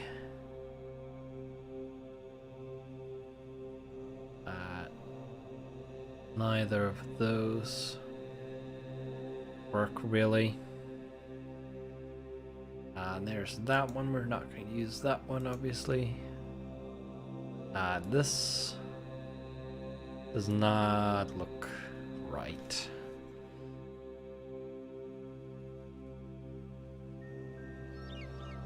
What is this? Someone holding a staff. Looks very dirty. Like it's been outside, which is not true here. That's another candidate. I kind of like this better than this other one with the outstretched hands because it's a little more compact. More dragon statues, modern statue, or there's a holographic statue, definitely not. Armored statue.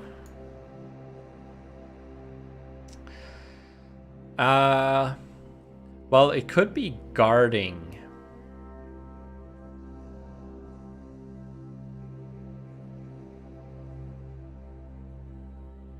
These two burial rooms. But we could also use these elsewhere as a trap.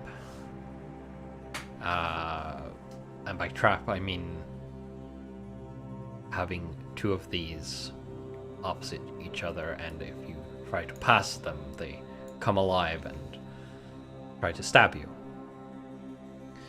Then we have some broken tomb statues.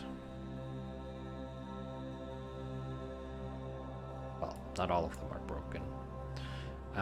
You look very similar to you. But obviously in this case, the one with the rounder statue would work better. Fit in my round alcove. I'm leaning towards that one, although we're going to have to recolor it, of course.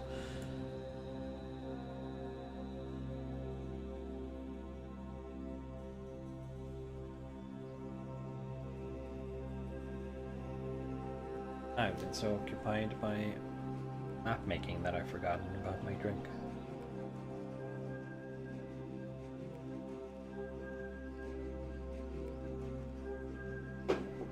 And now I'm out.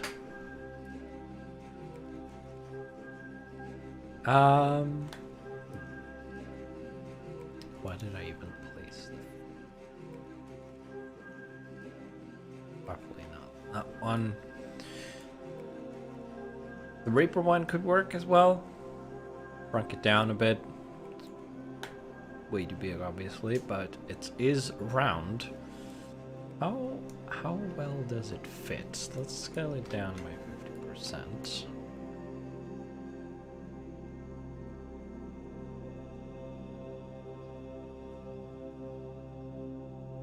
Yep. Good night to everybody from Vienna, I suppose. I think I might want to make this alcove bigger.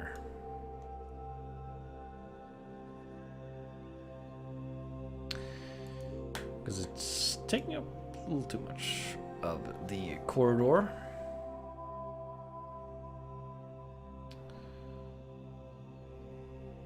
And that's as big as we can go without it flipping over.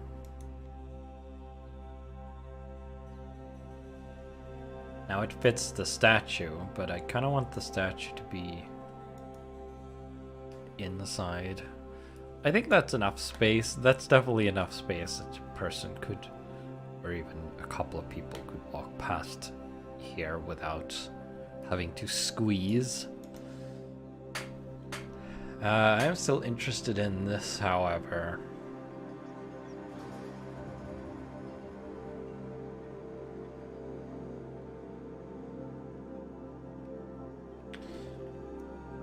That actually fits really nicely in this space.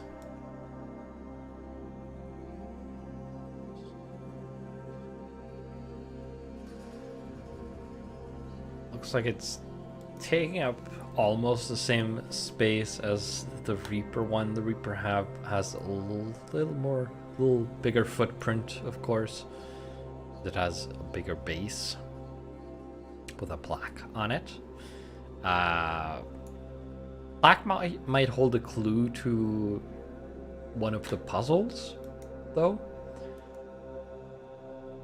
I'm not too opposed to that idea. Might put the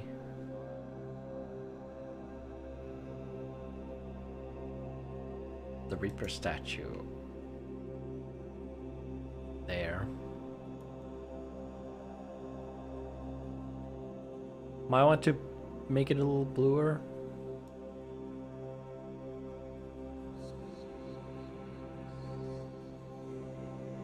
That's having basically no effect.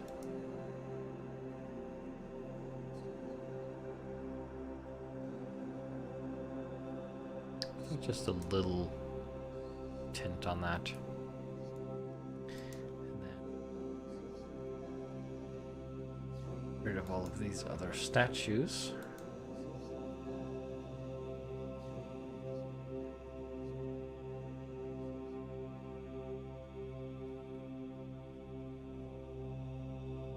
Cousin there.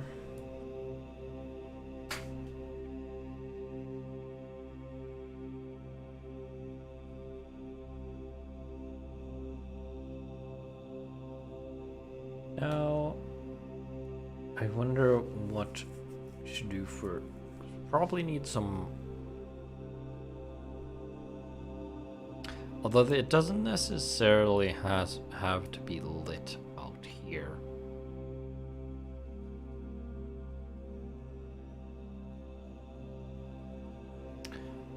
Unless it's regularly trafficked.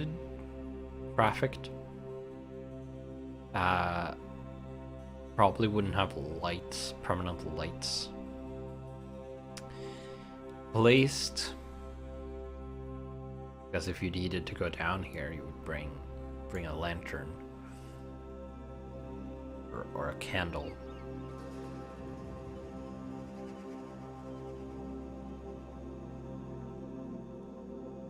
So we might not do very much with the lights here. Probably have more like magical lights towards the vault. But for right here, if you're coming down to visit the graves, you'd bring your own light.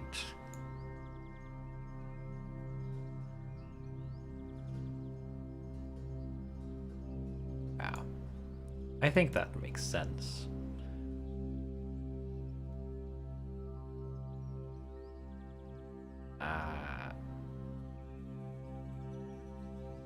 Would there be something in the entrance room? We could put in another alcove with a statue in it, just to break up this wall a bit.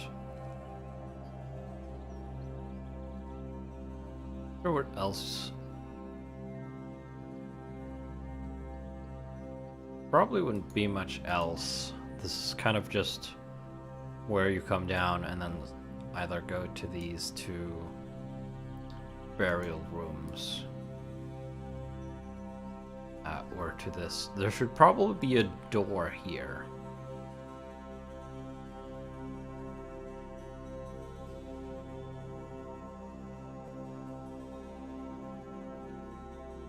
Because you don't want people who are going down to visit their family burial room to wander into this weird key room.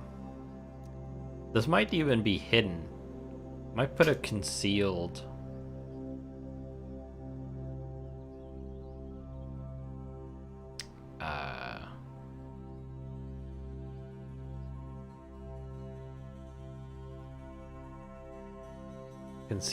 door here.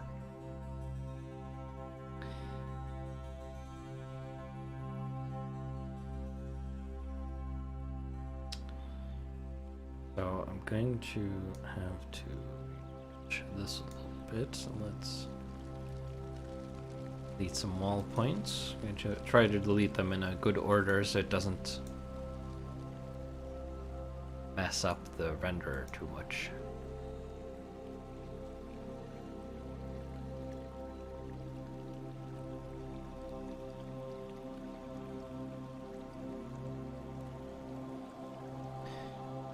And then we are going to have to change the Grid size back to half.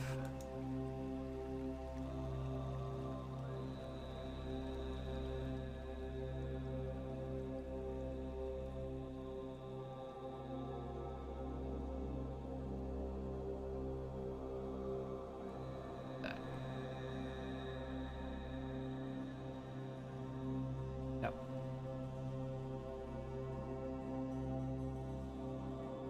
Hide this wall segment again. Connect those two up. Have a door there and there eventually. This one will be concealed.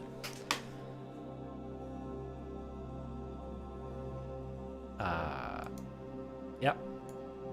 And I think we'll be putting in an alcove here. So let's make this a circle. Circle wall. Make this as circle as possible, which means a half circle. Then we're gonna need a statue or something for this.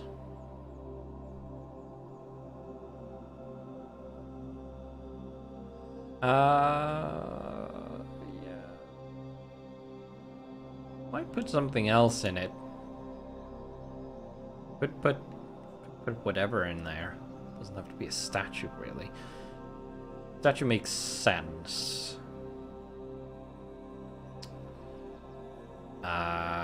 Could be a pedestal. Could be a brazier. But I did say no lights.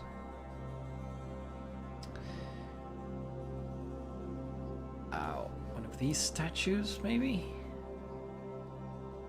Small.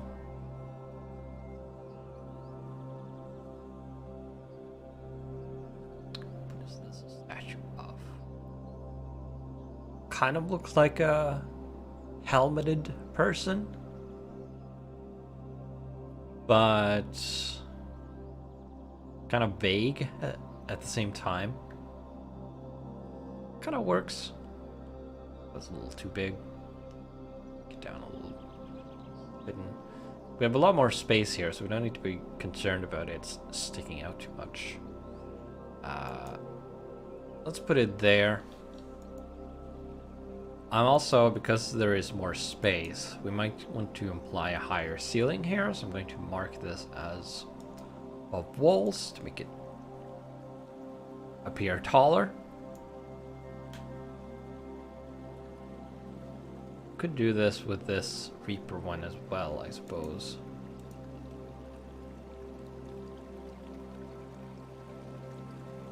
It looks weird when the base is sticking out.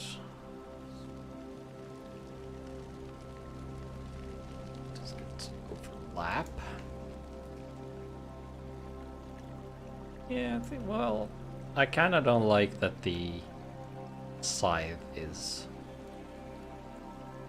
above the wall, though.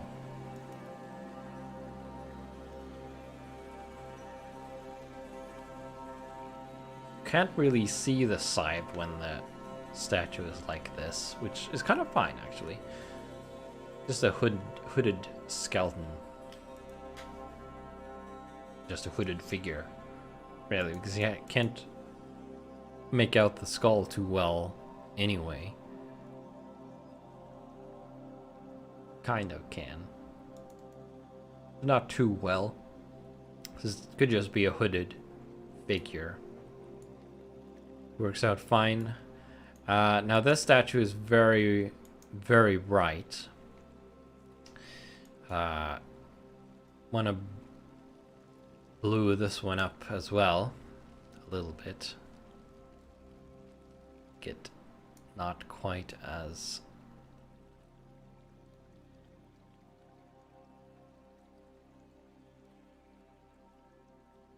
sticky outy.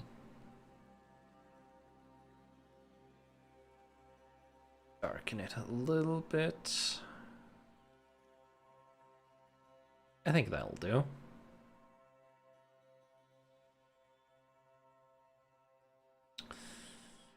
And I think we'll also round these corners here.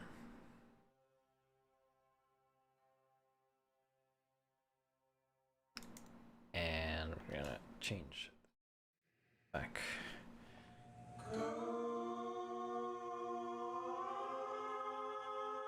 Didn't actually need to add a wall point there, I realize. The grid size made it look like I did. God, I hadn't changed it back yet. So here we can just move this up. And then circle this.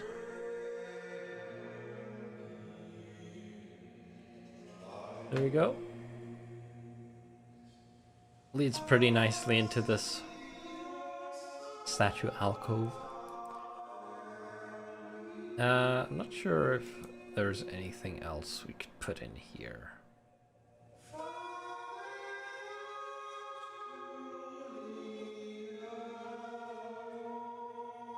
That would make sense. I don't really think so. Just a forum. Nothing really goes in here. Could maybe put some rubble in.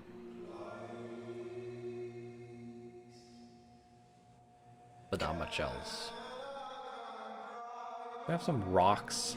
Loose rocks. Pretty sure there's something like that. For rock crumbled.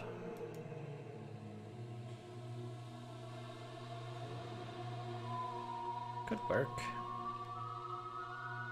Kind of wish they were more spread out though. Floating rocks.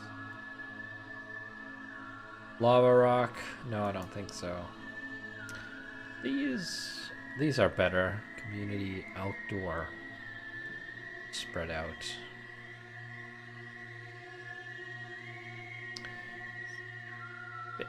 Bit too big, maybe. Down a little bit.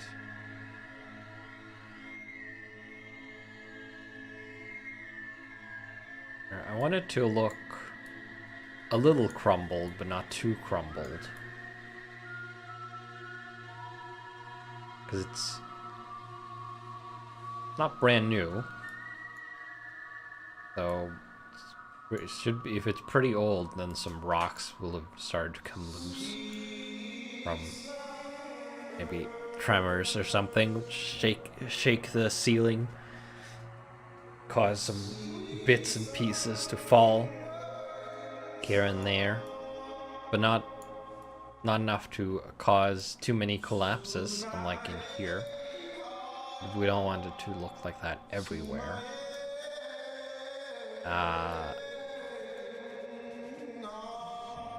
I'm going to leave them that color so they stand out, because we don't really see the ceiling. Although actually I could make them look more like the walls. Perhaps the walls and the ceiling are made out of the same material and the floor is different. So we could just darken these. -40 looks pretty nice. Easy enough to apply to this.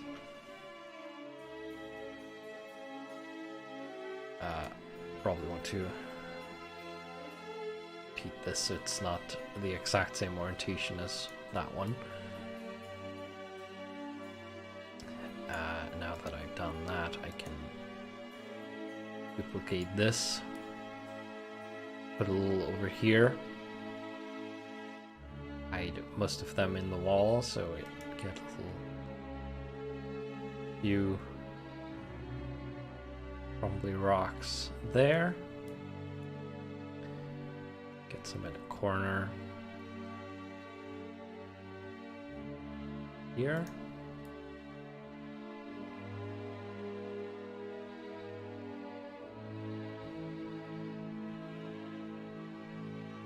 Put some in this corner here to make it look like less conspicuous maybe.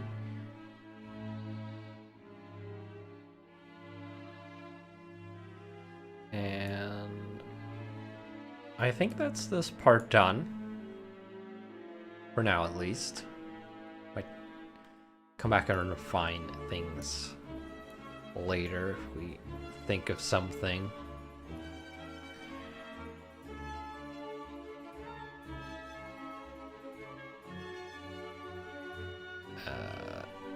Now, once we come up over here, so this is where that altar with the orb was. Yeah. That is very right. So, room 2 was the altar with an orb with hieroglyphs on it. It was also uncanny. Not much we can do about that. We can place an altar here, put an orb on it. Can't really make it uncanny, I don't think. I don't have much in the way of hieroglyphs either. So that would have to be the player's imagination. The main question is what we should do with these rooms up here. You come up here, you enter into a pretty open space. If the orb is a trap, what would it do?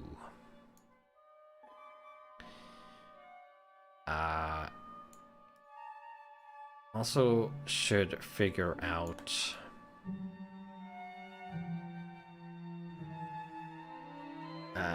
getting into this section with the vaults. This corridor would definitely be trapped. Or at least one of them.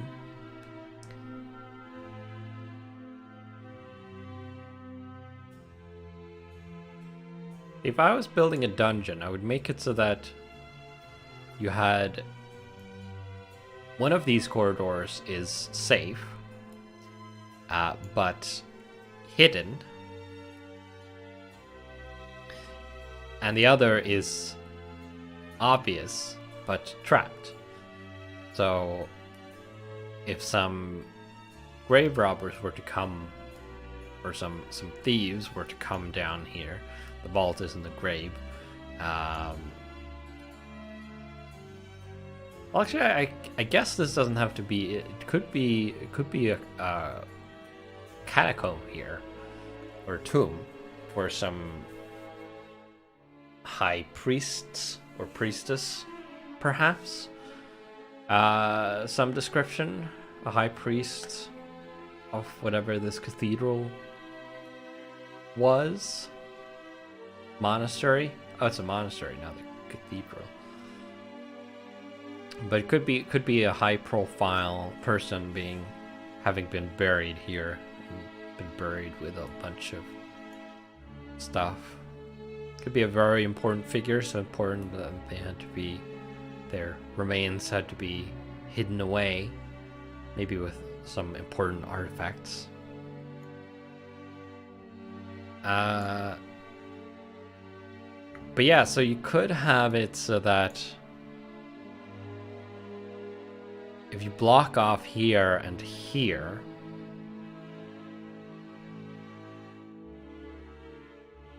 the problem is obviously that there are multiple ways to this corridor. If we disconnected it here, this back corridor could be the safe one. Or we could disconnect it here.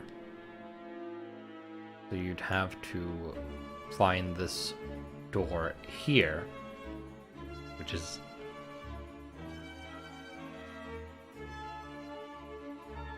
disconnected from the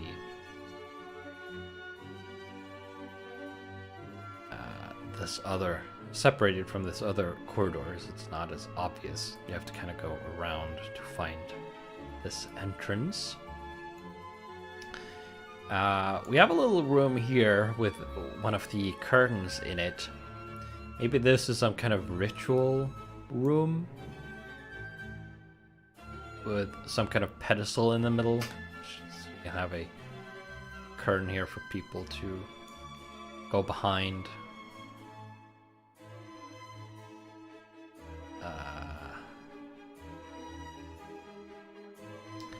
I kind of want to cut this bit off here.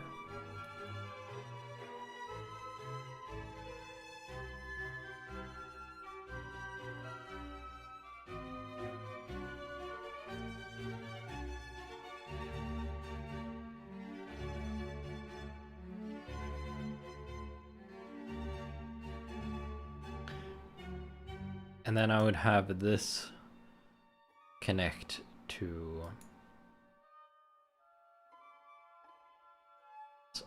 this other room.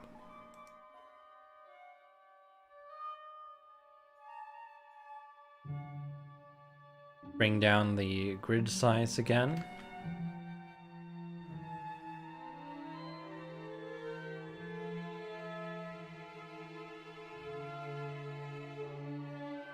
Textures look all weird. Wrong size.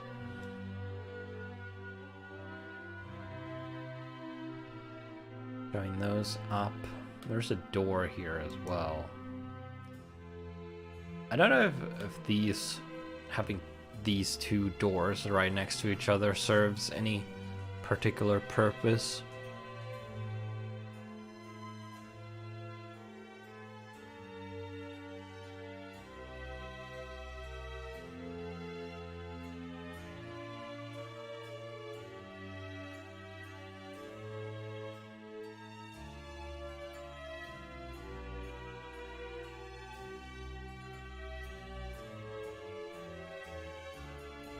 Room 3. We have room 3 there. What was that? A broken crate containing a bronze necklace. So potentially have crates in here.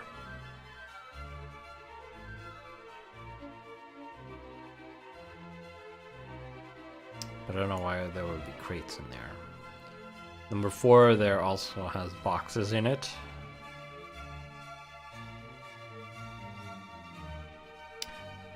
That kind of makes sense, though. It's kind of off to the side with a bunch of space in it. This is more like an adjoining room. It connects a bunch of other rooms. Well, I suppose this could just be a corridor. This is easily. Could just do that. That could just do that. Turning this into a corridor. We have a lot of space down here. These outer rooms could also be burial rooms, I suppose.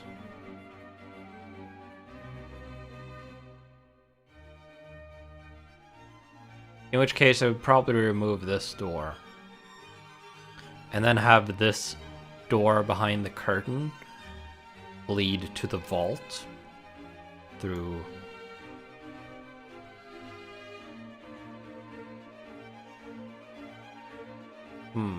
actually maybe this would be the safe path then.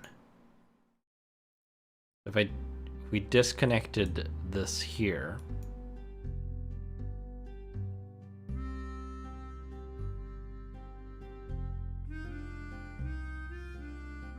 and then behind the curtain is another concealed door. So there's just a little alcove behind the curtain with some ritual stuff in it. But if you know how, you can open up a hidden door there that takes you to the vault, the safe route.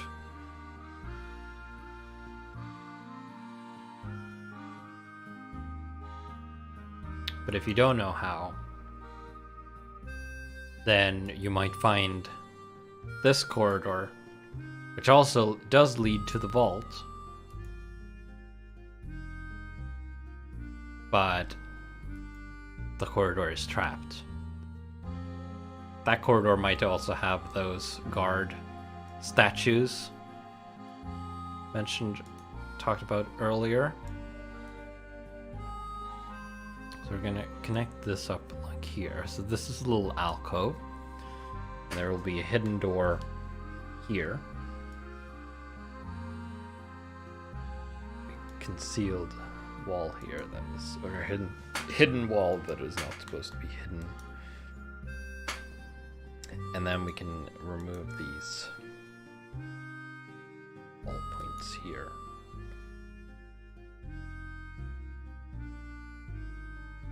Do you have a connection here anymore?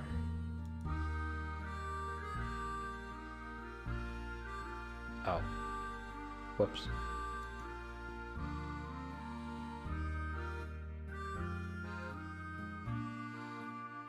Move that.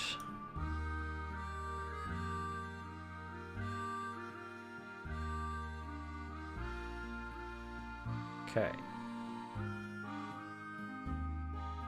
But there we are. So where would those statues be? They might... I would be tempted to put them here in the beginning. But it might, if magical statues aren't the easiest thing to have or to come about, you probably want to save those for last. So you have a bunch of simpler mechanical traps first that are cheap to reset if necessary.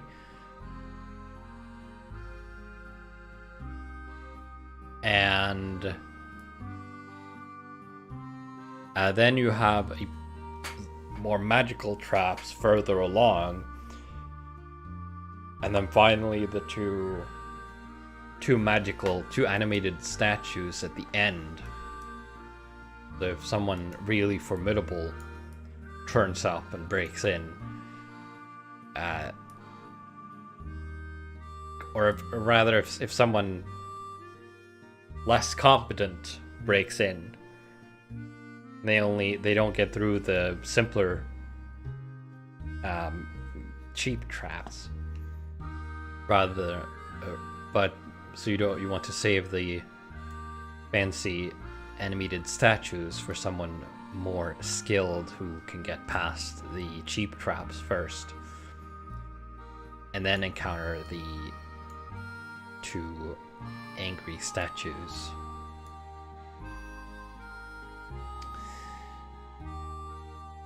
Yeah. Probably have statue on each side here. Because the players might also find the players might find the hidden door in here if they investigate this alcove well enough. Which would allow them to bypass the cheap traps in the corridor. But they should still encounter. They shouldn't just get a free path into the vault or to the outside of the final treasure room. We still want them to encounter something. So if they do that, they will still encounter the animated statues.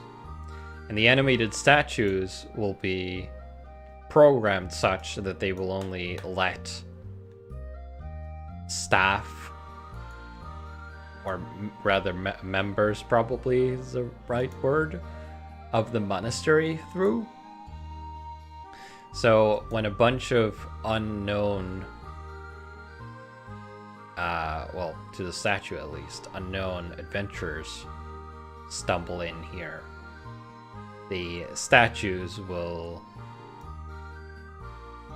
engage them, try to dissuade them from trying to enter the tomb.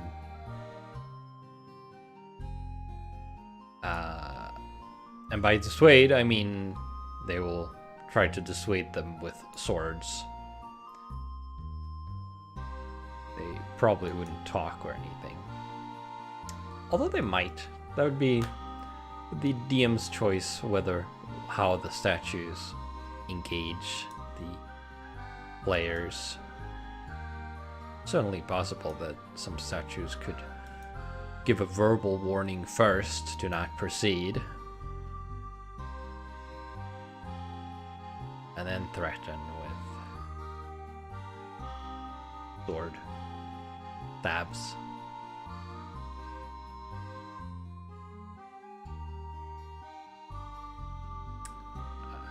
I do not remember which category that knight statue was in, so let's just search for statue again. Wasn't that one? Armored statue is what I want.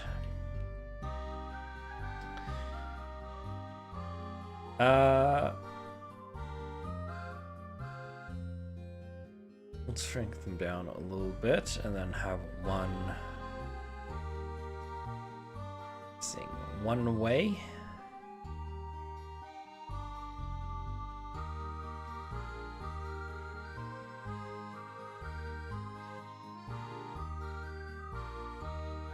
Facing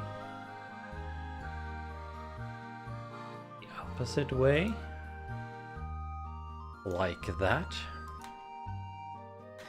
And maybe to indicate danger, rather than tinting these statues blue, we'll tint them red.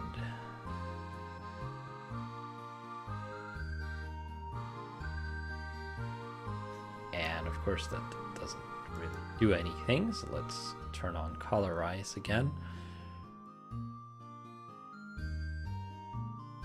Not completely red, of course. We'll just have an ever so slight red tint to them, indicate that they are not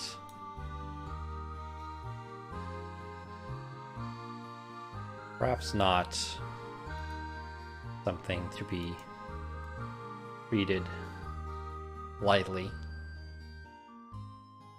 or just something to run past.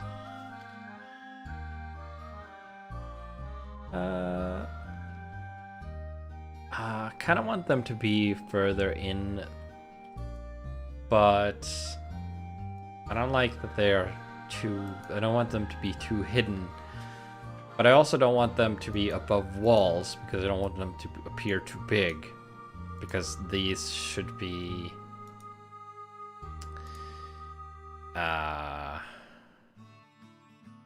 person-sized, medium-sized D&D terms.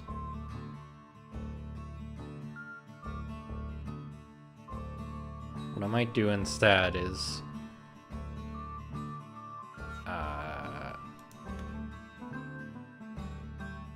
reshape the alcoves a little bit so that they are actually indented more. We have a square shape first, and then we have a circular wall in the back.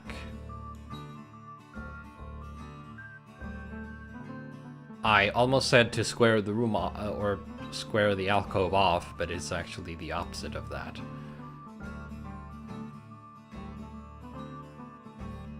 So have that.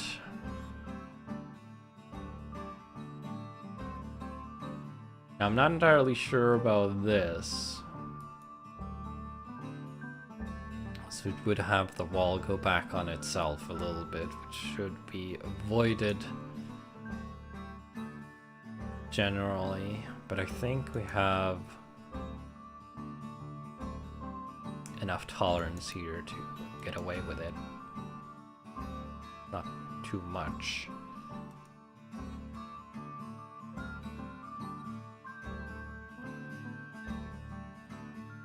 Yeah. That looks pretty good. We don't want too much circle now because we don't want a lot of empty space in there. We move the statues in a bit now, so we keep plenty of space to try to get past them.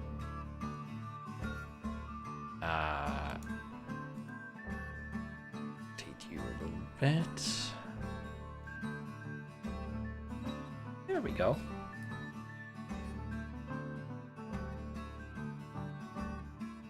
And also, interestingly, if you have line of sight enabled, if you're coming from the trapped corridor down here, you would probably see that there are two alcoves. But if the players are coming from this non-trapped corridor, they would only see the one alcove at first, and that they would have to step out here and possibly round the corner and get into the threat area of the statues in between them here to notice the other one, which could lead to an interesting encounter potentially.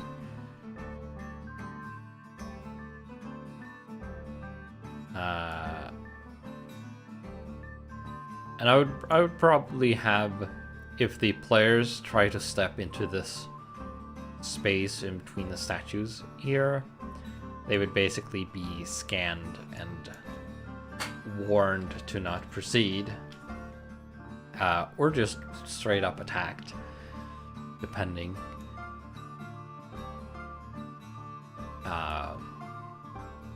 Might also be a chance to try to deceive the statues if they have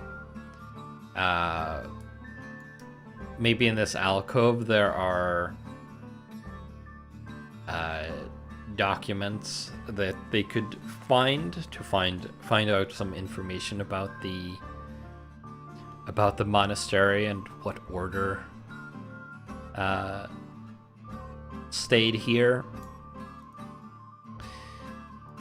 And if they have that knowledge, they might be able to pretend to be somebody important from said order and attempt a deception against the statues, who probably aren't too smart.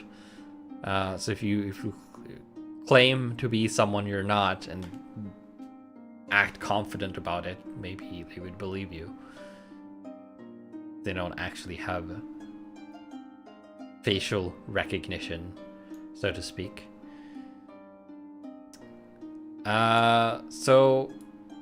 Okay, so we want to decorate this room a little bit. So in the blueprint we had something in the middle of it. It could be a fountain. It could also be a bit of an altar of some kind. Like a ritual place. We might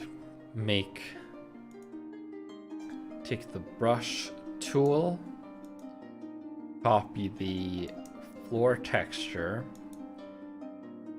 and then we're going to darken it just a little bit. I'm going to turn the softness on, or turn the softness down completely. And then I think I want to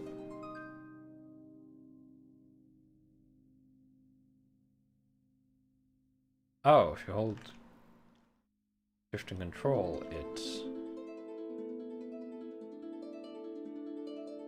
actually goes up by 2 decimal points, or no, goes up by 0.2.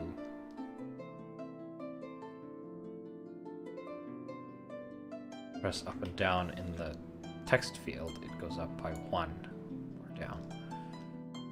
Interesting. Okay, so I'm gonna place a little circle. It'll be like a raised Actually, maybe I want to use a I want to use a shape for this. So we can have a shadow. I don't want to use a brush.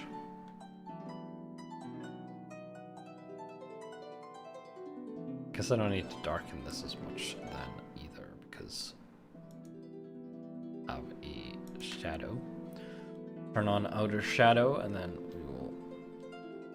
Oh. Okay, shapes goes when you hold Control and Shift. Change by 0.1.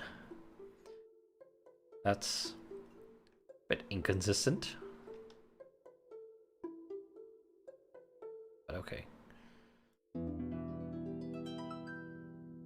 Ooh, that looks nice. I like that. I like that a lot. Now the question is what goes on top of it. Probably an altar. We only had a circle on the map, which kind of looked more like a fountain. It looked like it was supposed to be a fountain. But I don't want a fountain here. I'm going to put in an altar instead. So big. Probably want it centered in the circle. I'm gonna do that. That's obviously not blue enough.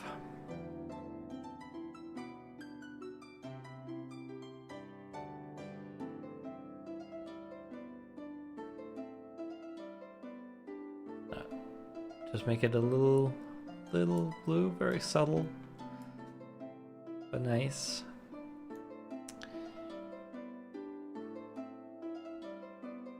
Yeah, I like that. How that looks.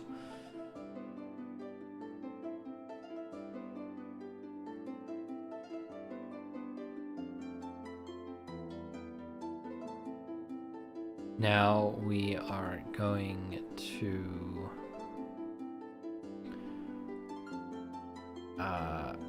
I want to put some sort of candle holder on it. I don't want any of these. Although maybe I could put these around the circle. That could be part of the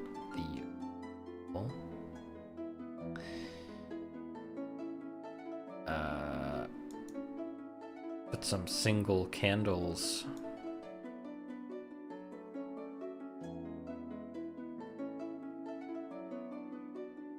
around. Let's randomize rotation and scale as well. I don't want them to be much bigger than they currently are. Clamp it to 80%. 30 might be a little small. So let's have the minimum 50%. Rotation is fine.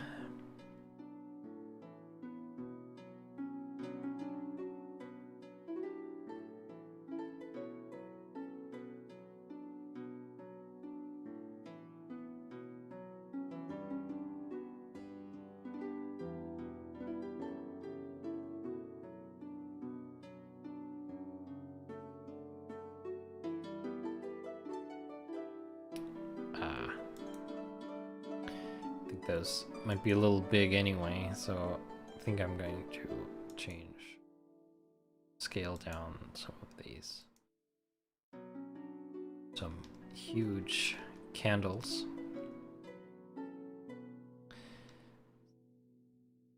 Bring those down a little bit.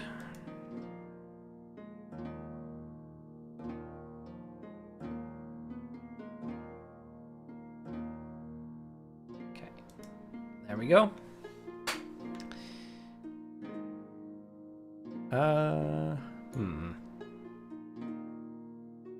Now that I'm looking at the candles, I'm not sure I like them. They are...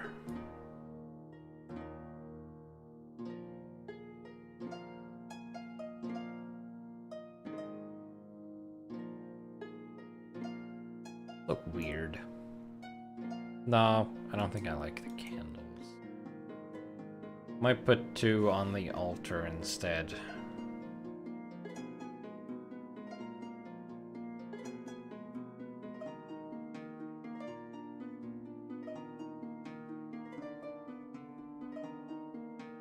Hello. A little raiding party. Welcome.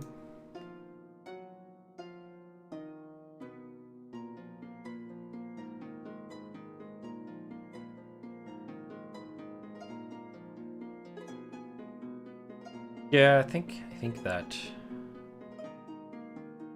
candles on the altar looks better. Hello. I think I want something. I think I want like a cloth on it as well. Do we have some kind of tablecloth? No? I know we have carpets. Could take carpet and scale it down.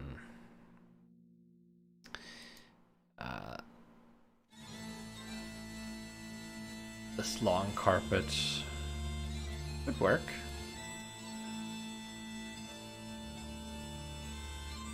Yeah.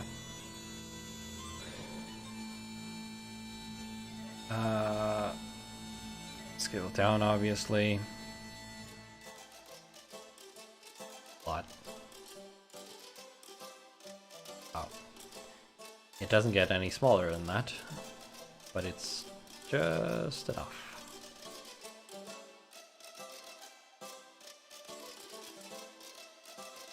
Oh, right.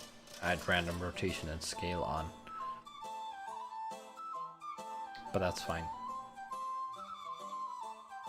Not going to place more of them anyway, so let's straighten that out a little bit. I mean, I want it underneath the candles, preferably,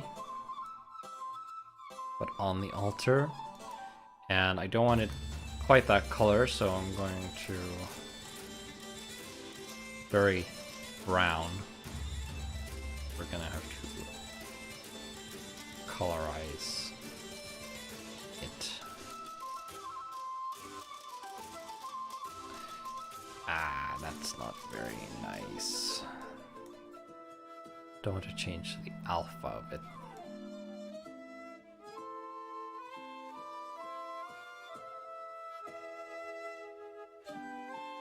Don't know if I can get a nice red. Definitely need colorize to be on.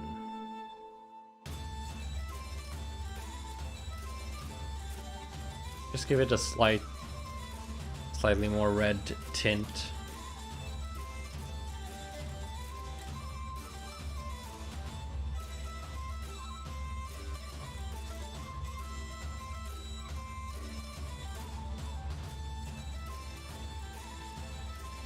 No, I don't want to adjust the text field anymore. I want to shift. Okay. Well, that makes the altar look less blank. On the other hand, it kind of... the altar stands out a lot more when it doesn't have a tablecloth, like when it doesn't have cloth on it.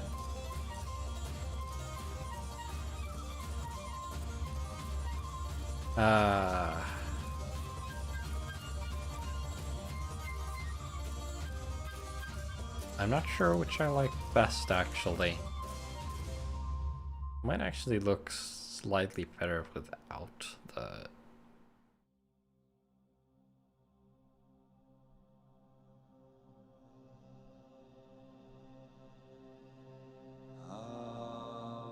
Might have... Maybe you should put a bowl on it instead?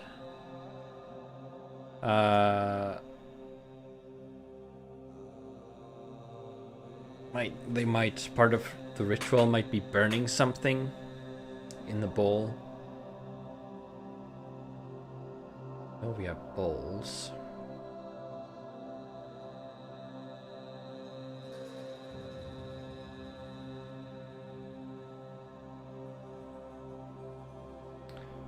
I don't want bowls with cutlery. This looks a little deep. It's also large. That looks very deep. But not quite what I'm looking for.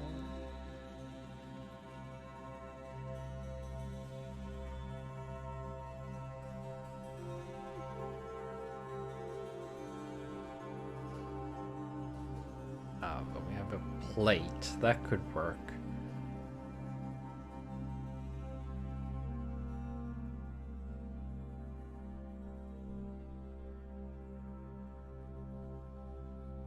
Plate here, which could be a bowl. Actually, no, that definitely a plate.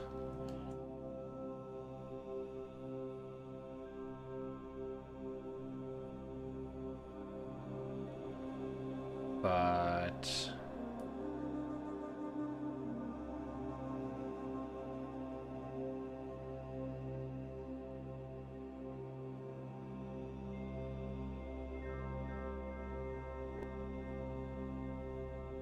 is it just me, or does the plate stand out a lot against the altar? Almost looks like it's floating. Also, that's a large footprint. Moving the shadow doesn't really make it better. It made it worse. I might just be seeing that. Just be seeing things, I think. Actually looks pretty fine.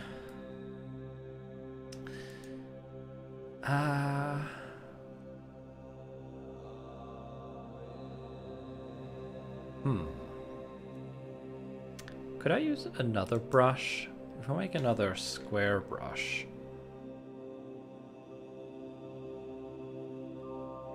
This should be the same color as this raised section. Actually, I can make sure that it is by doing that. And if I do this, let's create like a ramp.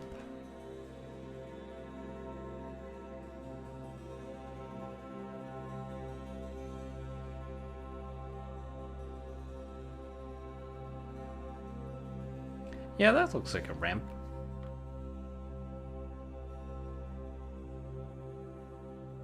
You heighten the brightness of your altar stand and increase the texture size just a bit. It will look more elevated.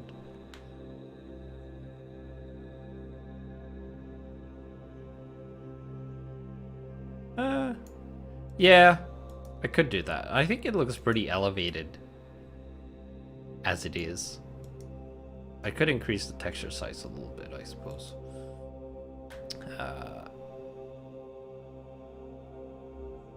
It won't make it worse.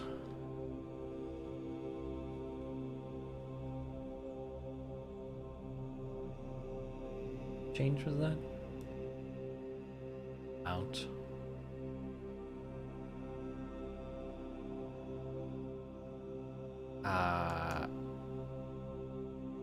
Probably. Problem is now it doesn't align with the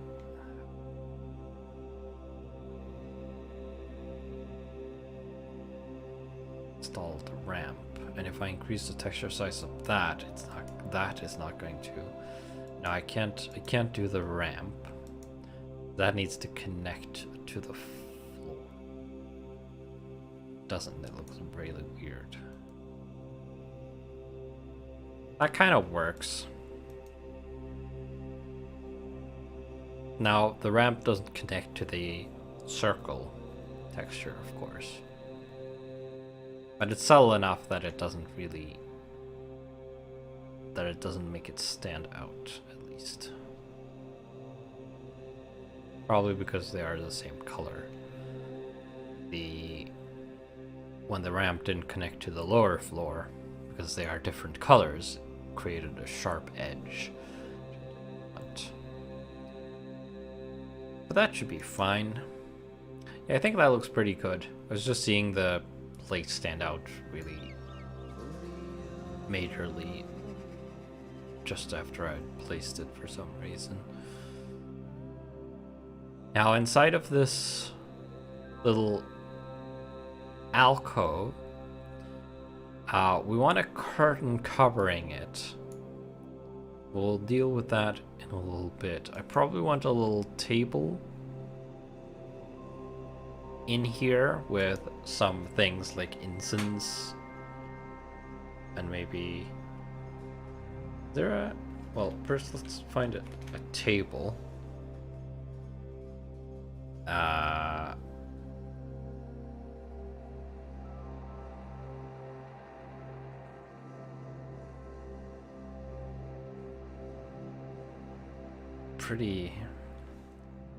What a pretty nice table.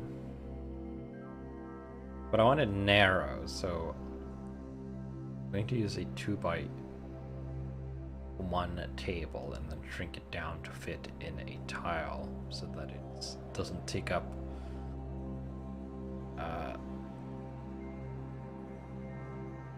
the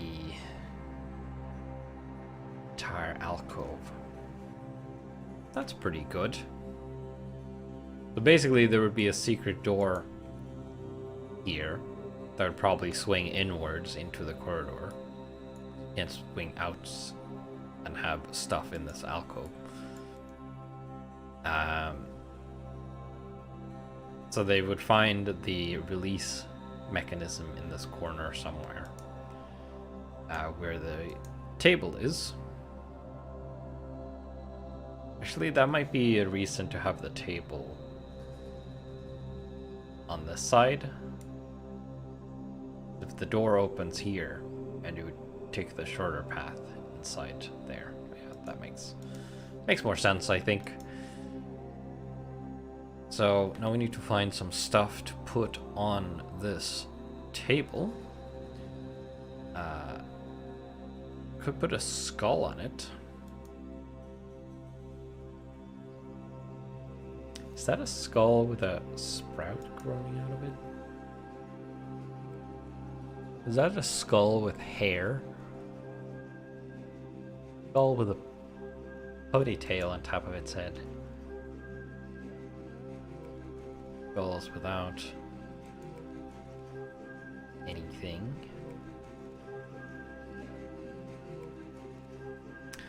I'm not sure if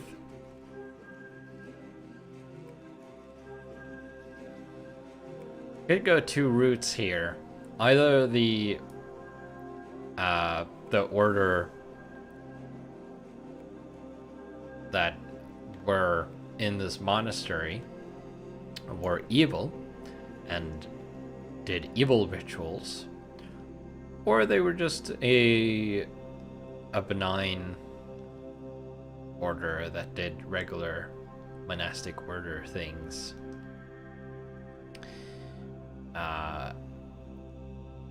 If they are the latter, they probably wouldn't have any skulls down.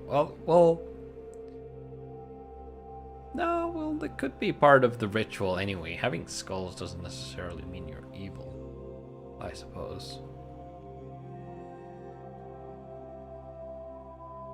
Could have a couple of skulls. Have a little spare skull in the alcove, just in case someone misplaces the one out here.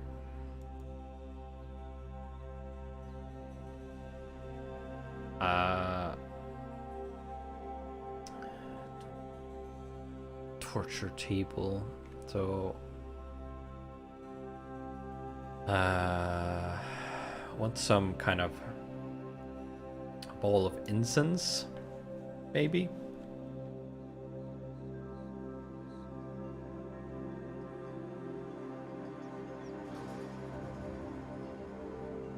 There we go. That's how you spell that. That's a big bowl. Put that in here, shrink it down a little bit. They might keep this in here, and bring it out when it's time for a ritual, which is why that is in there and not on the altar.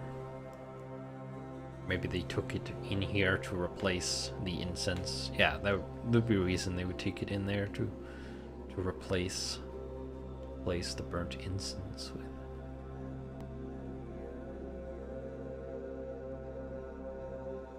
New ones.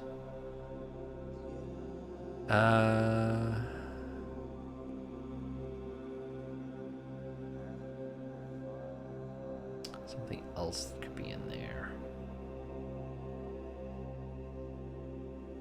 Not too much more you could put in there. Put some books in there. Some ritualistic books. Could just be regular books.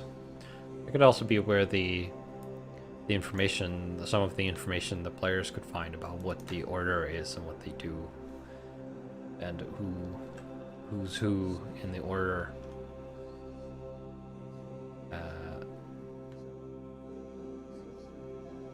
Could be so.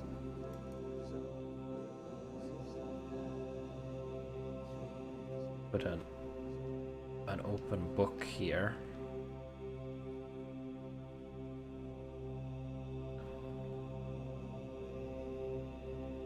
Way.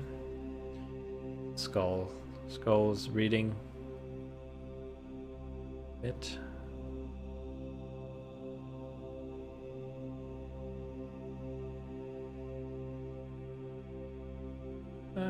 Yes. Right way around, I think, maybe.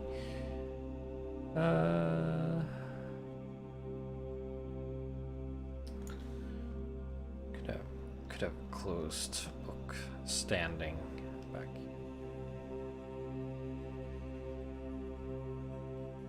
Kind of wall.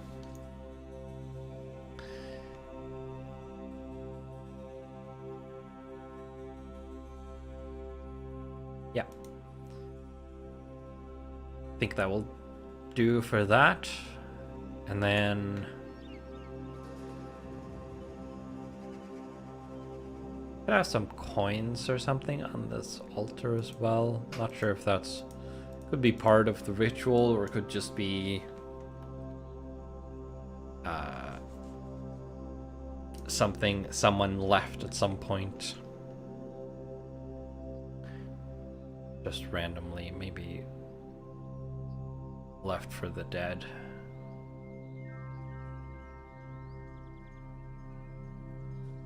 That could be what this room is for. Could be having, like, when someone is buried, they could be having some kind of farewell ritual held in this room where they burn incense and chant and stuff like that. Leave some coins.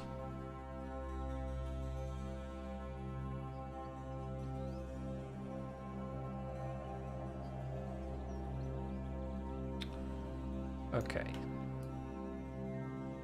This is a weird corridor.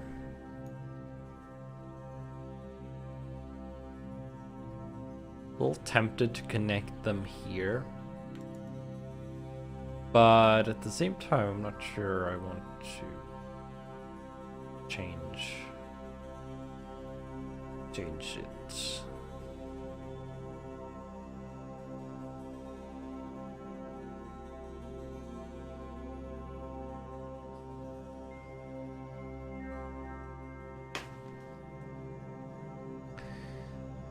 We have a little lone room over here.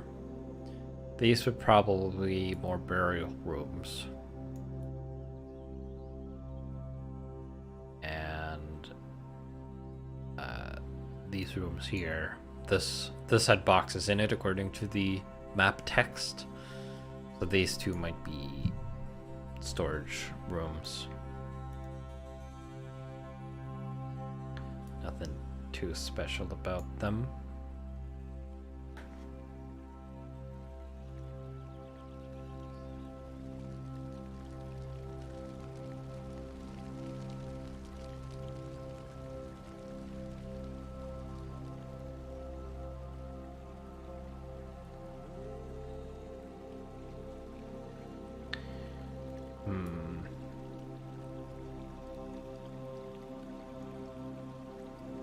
I don't know about this strange corridor.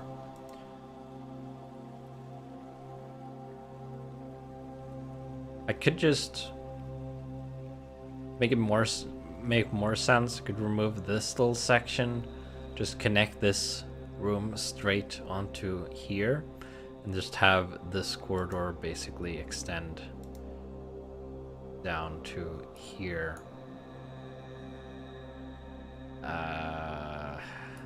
Yeah, we'll probably do that just to make it have fewer random corridors.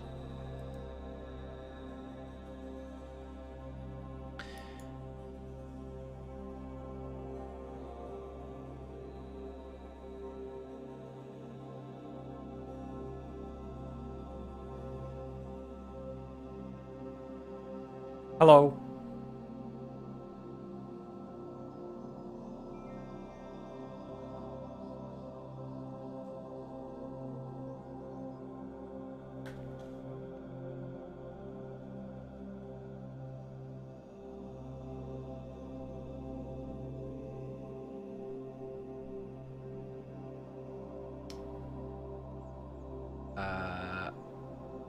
Actually, this was the weird shadow in there. Got some tight angles. So this is the unconcealed trapped corridor to the Great Tomb. But that doesn't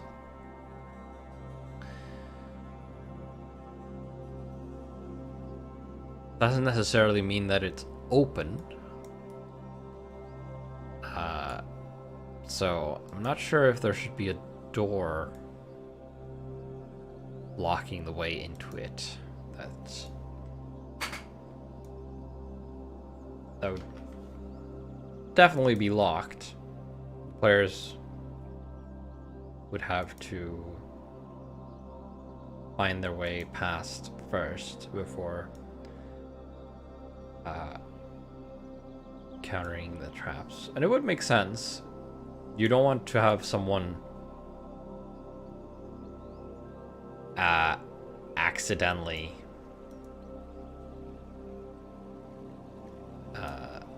walk into a bunch of traps. You want to have the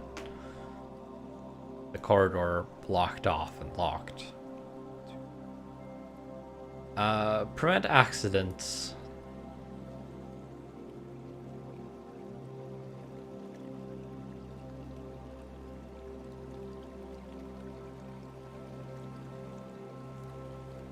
So what we're going to do is we're going to take this corridor down here. And then we're going to extend this. And then we're going to create some more wall points.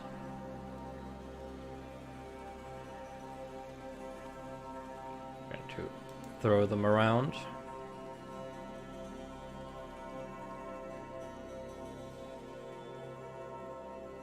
Now we have some unconcealed,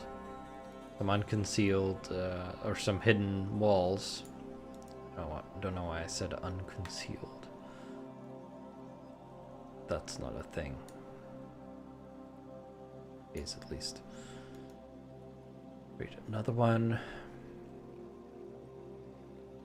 And because we're creating wall points in hidden walls, both segments get hidden as well. But now we want none of these to be hidden. Cue a bunch of clicking. Unhide the walls.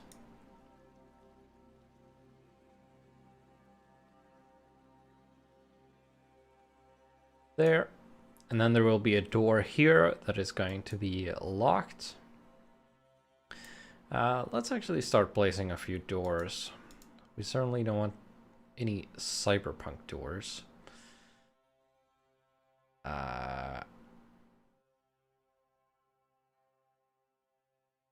Skeletal door. Oh, that wall didn't unhide for some reason.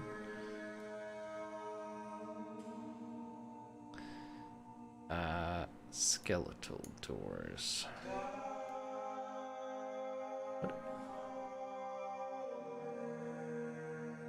Is it just a door with skeleton parts on it? Let's zoom in on that.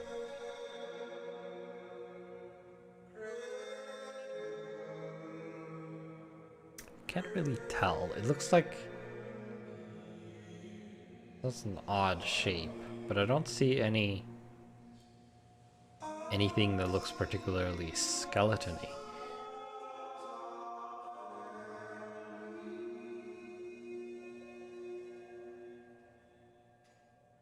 I guess there's a skull there. That's about it. Well, we won't be using those.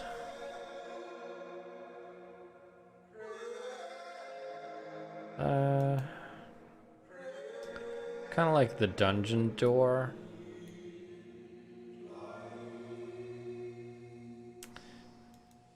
Oh, yes. Lower the grid size first, so we get the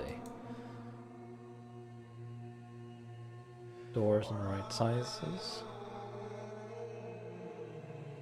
So the dungeon door is a big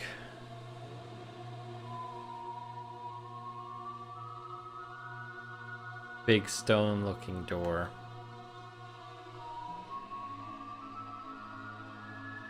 Well, this is a stone frame with a wooden door with a big iron thing on it, which I think works pretty well. We also have an archway, which is named archway, but it could just be that the door is in the middle of it, not sticking out. We also have a second archway.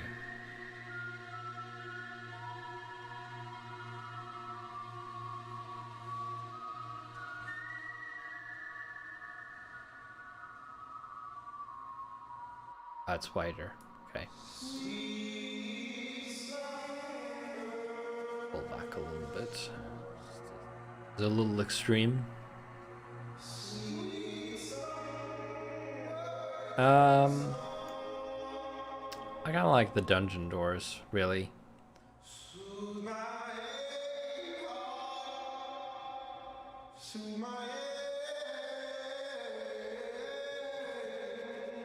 Let's undo you.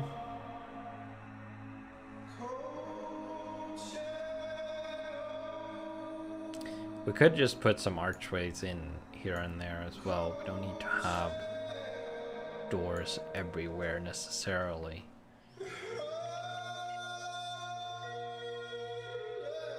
And I don't know what's a good hidden door.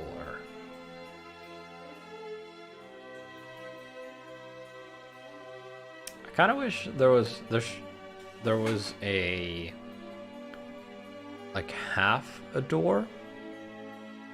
So we could have, for example, this prison door, half of it being visible from this side, but this half facing this, the alcove, cut off.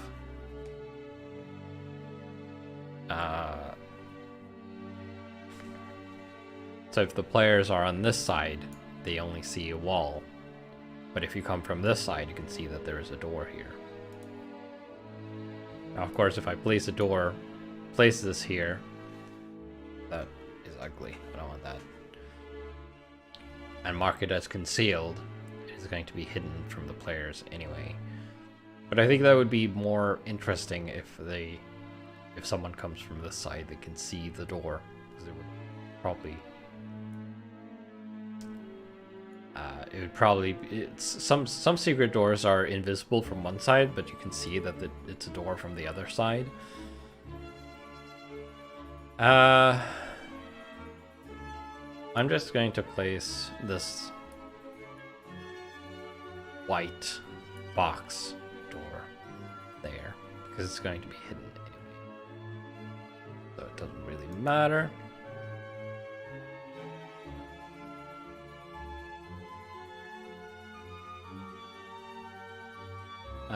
Then we have a bunch of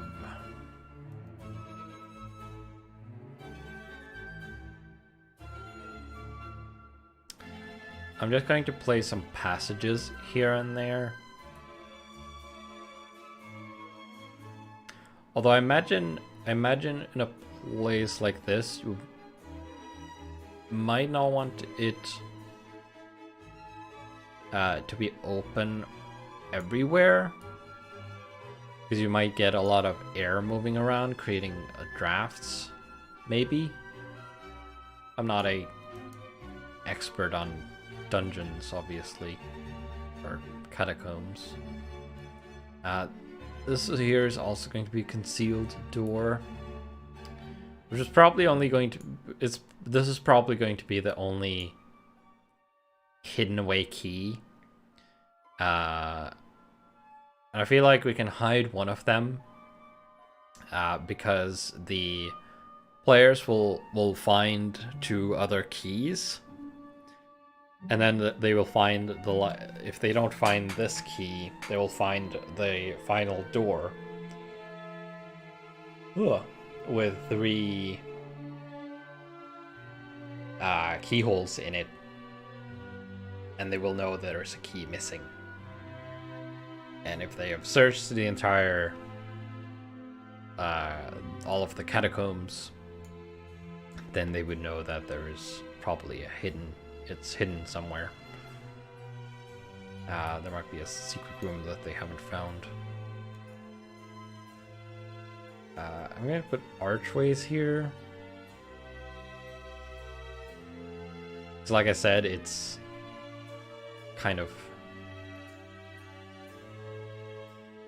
vague whether they have doors or not in them. But when you have a locked door, you probably definitely want to use like the dungeon door that actually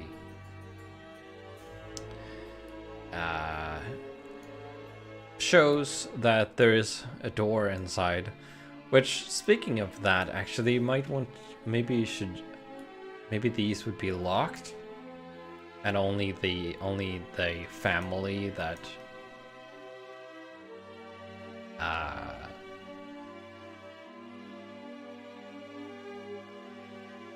that own them would have the key.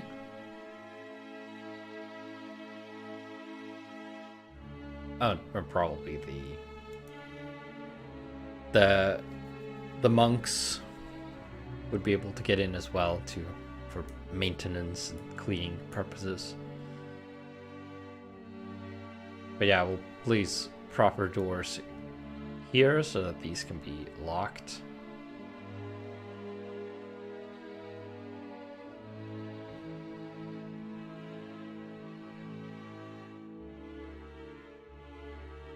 Like so.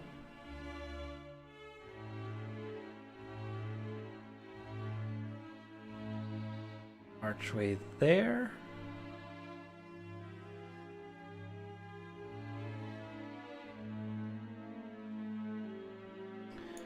Little dead end room down there. I'm not sure what that's going to be used for.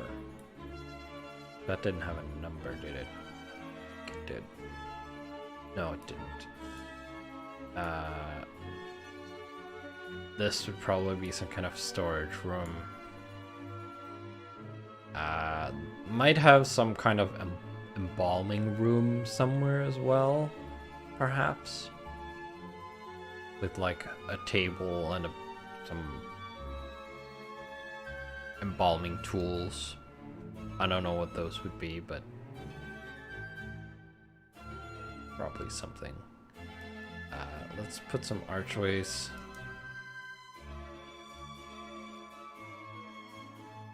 Along these.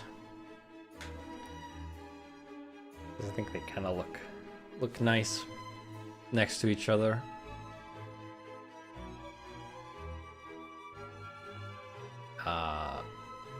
I might remove this unnecessary door here.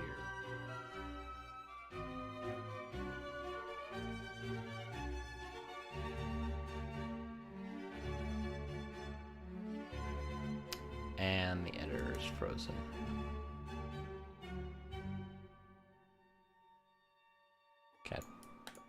Can't pan anymore. It doesn't. It stopped updating the viewport.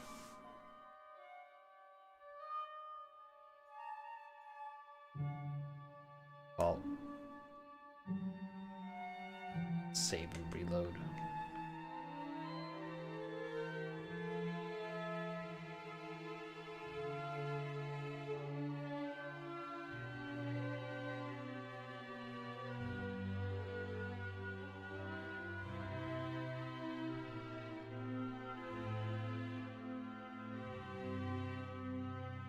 Fortunately, not a huge deal, assuming it loads.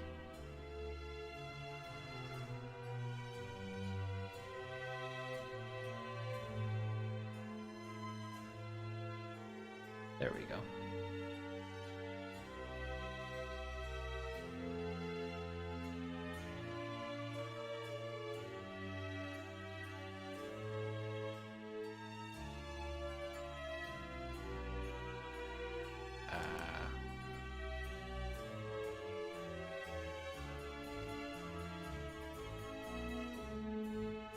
Well, this is odd. Where's my map?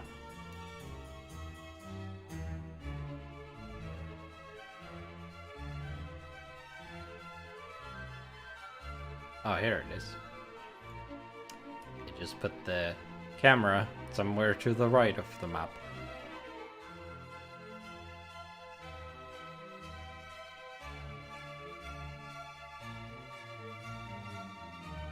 Oh, okay.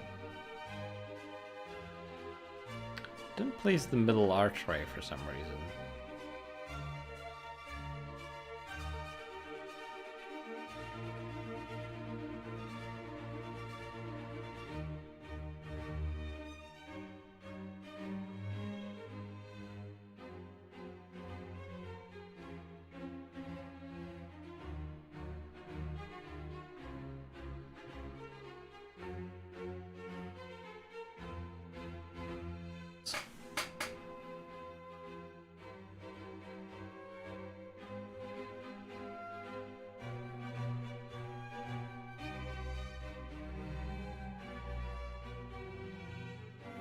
Let's get rid of these.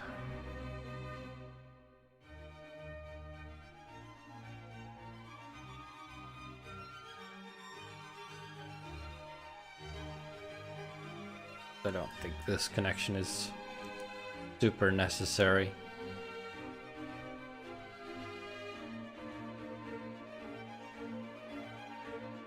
I might also get rid of this top one and just have this be like the embalming. Perhaps. Well, I guess it could. Well, no, maybe each of the actual burial rooms should only have one entrance. Currently, most of these rooms have, almost all rooms have more than one way in. So I might remove this corridor, for example, have this be a burial room with only one door, because making multiple doors for a single key would be a lot more difficult than just having one door. Just have one door, one key for that door. You can have multiple keys for a single door. That's a lot easier to do. So yeah, might just clean up the connections a little bit so that these larger rooms only have one entrance. So we disconnect here. But might as well do that now. Disconnect.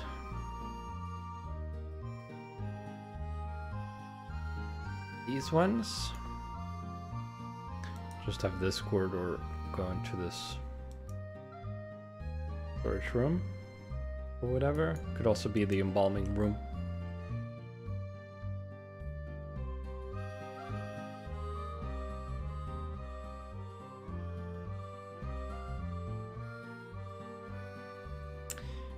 And then we will get rid of this room / corridor.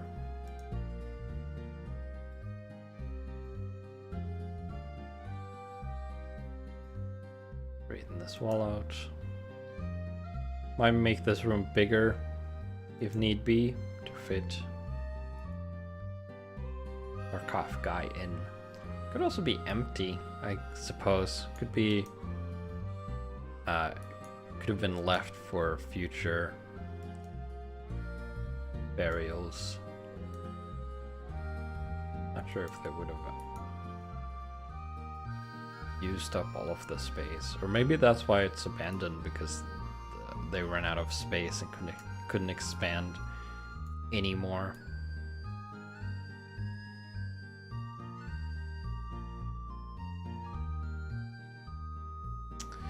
So they just left the fancy burial place and all the other ones here.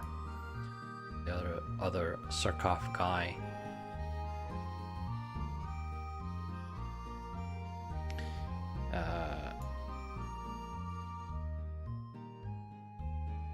Possible. Although we probably want to put something. Maybe one of them could just be collapsed, like it's filled with rubble. Like the ceiling came down.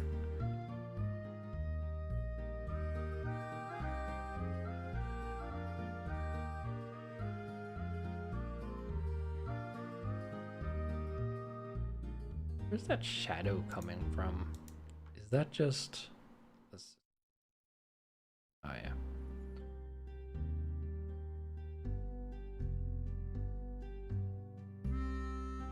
Alright, I think I'm actually going to end the stream here because it is getting quite late and been going for almost 4 hours soon, according to the timer. So we're going to end it here. And I will keep this map, and maybe we will get a chance to continue working on this at some point. We'll have to see. But if we do, I will see you then.